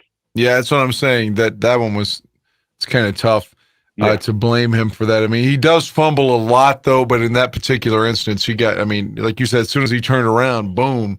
Yeah, that's a hard one to put on, but that did change the momentum. Agreed. You could feel it, man. Like, I kept saying, if they don't kick the field goal, they're going to lose. And I said that before they went for because I was like, what are they doing? No. Okay, they're just trying to drum offsides. Okay, that works. That's right. And then they call timeout and then come back out. Like, if you were going to go for it, then don't waste your timeout. Exactly. Oh, God, Eberflus has no clue what he's doing. Yeah, that showed me right there. I'm like, okay, I think Eberflus is in over his head. That moment right there, I was like, you tried to get him, draw him off sides. It didn't work. Call timeout. Then to come back out and you still go for it. I was like, what are we doing? He's so bad. I bet he's got to tell his wife, no, seriously, I can do this. She's like, come on, you just need to. Do you mean coaching or like other aspects of? Well, I don't want to say that, but I mean, who knows? The way he coaches, he's probably bad. He's probably dead in bed too. We got that was bad. Super chat from Retro. Retro, thank you, Retro. He's paying another $2 to shit on Justin. Justin isn't an NFL QB; he's a hybrid, a la Cordell Stewart. I can't say that. Super chat, Retro. I can't say that because Cordell Stewart, he ran when he was at Colorado. That's all he did in his NFL career was do a lot of running. Fields was a pocket passer at Ohio State. He was different. He was different at Ohio. He's even different. CJ Stroud is amazing, but I liked him honestly better. The college career is a little better until I seen Stroud play against. Was it? He was talking about Fields there. He said Fields was a pocket passer at Ohio State. But he kind of set the precedent for CJ Stroud to come in, and I know I don't mean to compare the two, but I got it. Ohio State. And I know Stroud's going off right now, but that could honestly end too, because the NFL is so competitive and all that, of course. Right. But Up to him possibly, yeah. PJ, it sounds like you did follow Fields. I'm assuming you're a college fan, correct? Not at all. Oh, okay. Not at all. What is it with Not you at all. guys? You guys just hate college. and I you're do like, too. I only hate Bears. college football. I hate it. I'm getting to that point because it's and not that I hate Deion Sanders, but I see more Colorado Buffalo coverage than Taylor Swift. It's Deion Sanders, Taylor Swift, and Donald J. Trump on the television. Don't forget, don't forget the Toy Story thing too. Oh God. Oh, the Jaguars game? Yeah, that's so horrible. I already forgot it. I don't even know who won that game. I don't know who won the game, but the Toy Story shit was fucking whack, man. I don't know why. Jaguars won. Yeah, Did they Jaguars won. I know Yeah, they got a Jaguars. lot of turnovers in that game, but I was going to say about Fields. You're right. He was an athletic pocket passer at Ohio State, and then Stroud came in and kind of did the same thing. And I honestly liked Fields a lot better than Stroud, honestly, until Agreed. last year in the playoffs when Stroud and they lost. But I think it was Georgia. They had Georgia on the ropes, and honestly should have won. And what was it? A missed field goal, I believe, that sunk the game right as the clock struck 12 on the new year. So Fields, I thought, was much better though up until that Georgia game. I mean, up until from the little bit, because I normally watch like a big game of college, so I don't watch the day to day or the week to week game. Yeah, but I see some of the bigger games, and I'm like, because in those big moments, I try to see how a player react. And to me, Fields against Clemson that year, and then against was it Alabama? I can't remember, but it seemed like he had a good playoff run those years that he was in college. And I'm like, okay, and he did it from the pocket. It wasn't until week 6 last year that we discovered that he was that he could actually run with the ball like that. Because up until then, I didn't know. I mean, because I've seen his pro day, he ran 4.4, I think, on the 40-yard dash. I'm like, okay, he's pretty fast, but he never uses it up until week 6. Yeah. $5 super chat from Hector Zambrano. Thank you for supporting BCP, Hector. We really appreciate it. Appreciate it, Hector. Jenkins may be active for Thursday night, so he's coming back from IR. But I'm not sure if he's going to be in this game, guys. I mean, it's unless he's been ramping up and he was. Yeah, I'm pretty sure he has been. He was ready to go this past Sunday. It was just a calf strain, though, right? Was it? I don't know. He was in a walking boot. That's all I knew. I don't know what the official diagnosis was. Yeah, I thought it was a calf strain, so I would expect him to play, and he'd be a major upgrade over Whitehair, because Whitehair. Yeah, Whitehair's awful, and so is Nate Davis, man. If he does come back, it'll be well needed. Yeah. Thank you, Hector. I'm on the fence on Nate Davis there, Dan. I'm on the fence on him. I mean, I'm giving him a little bit of leeway because of him being in and out the lineup. I mean, because he didn't even have no first contact until the first game of the season. Right. I mean, because of all preseason and training camp, every time they had padded practices, he was out. But when they had non-padded practices, he was in. So so I want to give him a little bit of leeway until I can see him about 3 good games in a row, and then I'll see what he got. But right now, I'm on the fence. Well, I agree that wholeheartedly that Whitehair. I said this last year too. That Whitehair is just done, man. I mean, I'd like to see him win because he's been there so long now. Like, he's paid his dues. Like, he deserves to be on a winning team. But holy shit, he can't play anymore. I'm trying to decide who's better between him and Patrick. That's where I'm at. I would keep Patrick there at center now. Like, you're already a month into the season. Like, you just keep the continuity in that aspect, because that's got to be better for Justin to have the same snap, the same cadence, you would think, in my opinion. Like, he's already, and we always thought, Patrick, he won't be able to make it to week 5. You know, I mean, he has, so I would keep him in there. And Whitehair used to have bad, terrible high snaps that people have seemingly forgotten during his run. I'm with you. I'm with you 100%. It would be like 3rd and 4, and that's when he would sail the ball over, either Jay's head or Trubisky's head, whatever. It's just like, fuck, man. Or the part that really got me about him was he would hike it so high to where the quarterback has to reach up, and they doing one of those speed sweeps when, it's all built on timing to where as soon as you catch it, the quarterback, you hand it to the wide receiver who's running that or that sweep real fast, and it throws off the whole timing by him hiking the ball up high, and it's like, well, right. Yeah, I mean, so the quarterback still gets the ball, but throws off the whole play, and it's a busted play by the time it comes out. I agree. Yeah, absolutely. Walter's Beskey is saying Doug Kramer. What does FTW mean? Fuck the world? I think that's what the Bears want. They want Kramer to be their center. I really believe that. Small, gets pushed around a lot. He is, but that's what I think they want. Because well, gentlemen, I hate to be a bitch, but I'm really tired and I got a bunch of shit to do at the house. It's 1 a.m. I love talking to you guys, but I really have to go. I'm so sorry. Oh, sure. I was trying to end this fucking show an hour ago, and now you're just going to bail. Oh, it's been great. It's been great. I think it's been really good the last hour plus, man. I still have a litany of things to do at home, though, and I'm tired. I will say this to PJ. 9 interceptions in Justin Fields' college career. That's it, to 41 touchdowns. Or sorry. 41 touchdowns in the 18 season, 41 touchdowns to 3 interceptions. And that's the year they went to the college football playoff against, I think they played Alabama. So seemingly it looked very, very, very right at the 11th pick especially.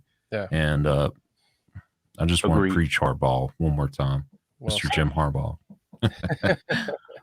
Well, I enjoyed you guys tonight, man. Thanks for letting me come on and join in with you guys. Appreciate it.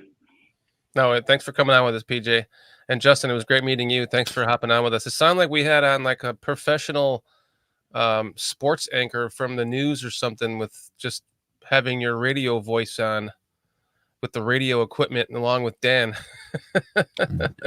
Yeah, we do a high school show together here. So Dan is my mentor. He seriously is. Without him, I wouldn't be where I'm at here at this.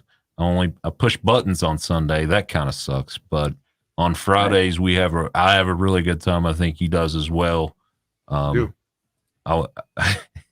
It's a great show. It's a fun time. That's awesome, man. Well, it's great meeting you. Thanks for joining us tonight. Yes, sir. Both of you guys, Shorty and PJ. I see I see the bear love. I appreciate it. I just want to give you guys a bear hug, all 3 of you. Thank you, man. We need it right now. I understand. All right, guys. Well, you guys I want to say first off to everyone in chat, thank you so much for joining us tonight. Thank you for the super chats. Hector Zambrano, Retro, you guys are awesome. Thank you for your support. Really, it means the world. You're helping to keep the lights on this channel because it isn't cheap. So appreciate you guys. Thank you everyone for joining us tonight.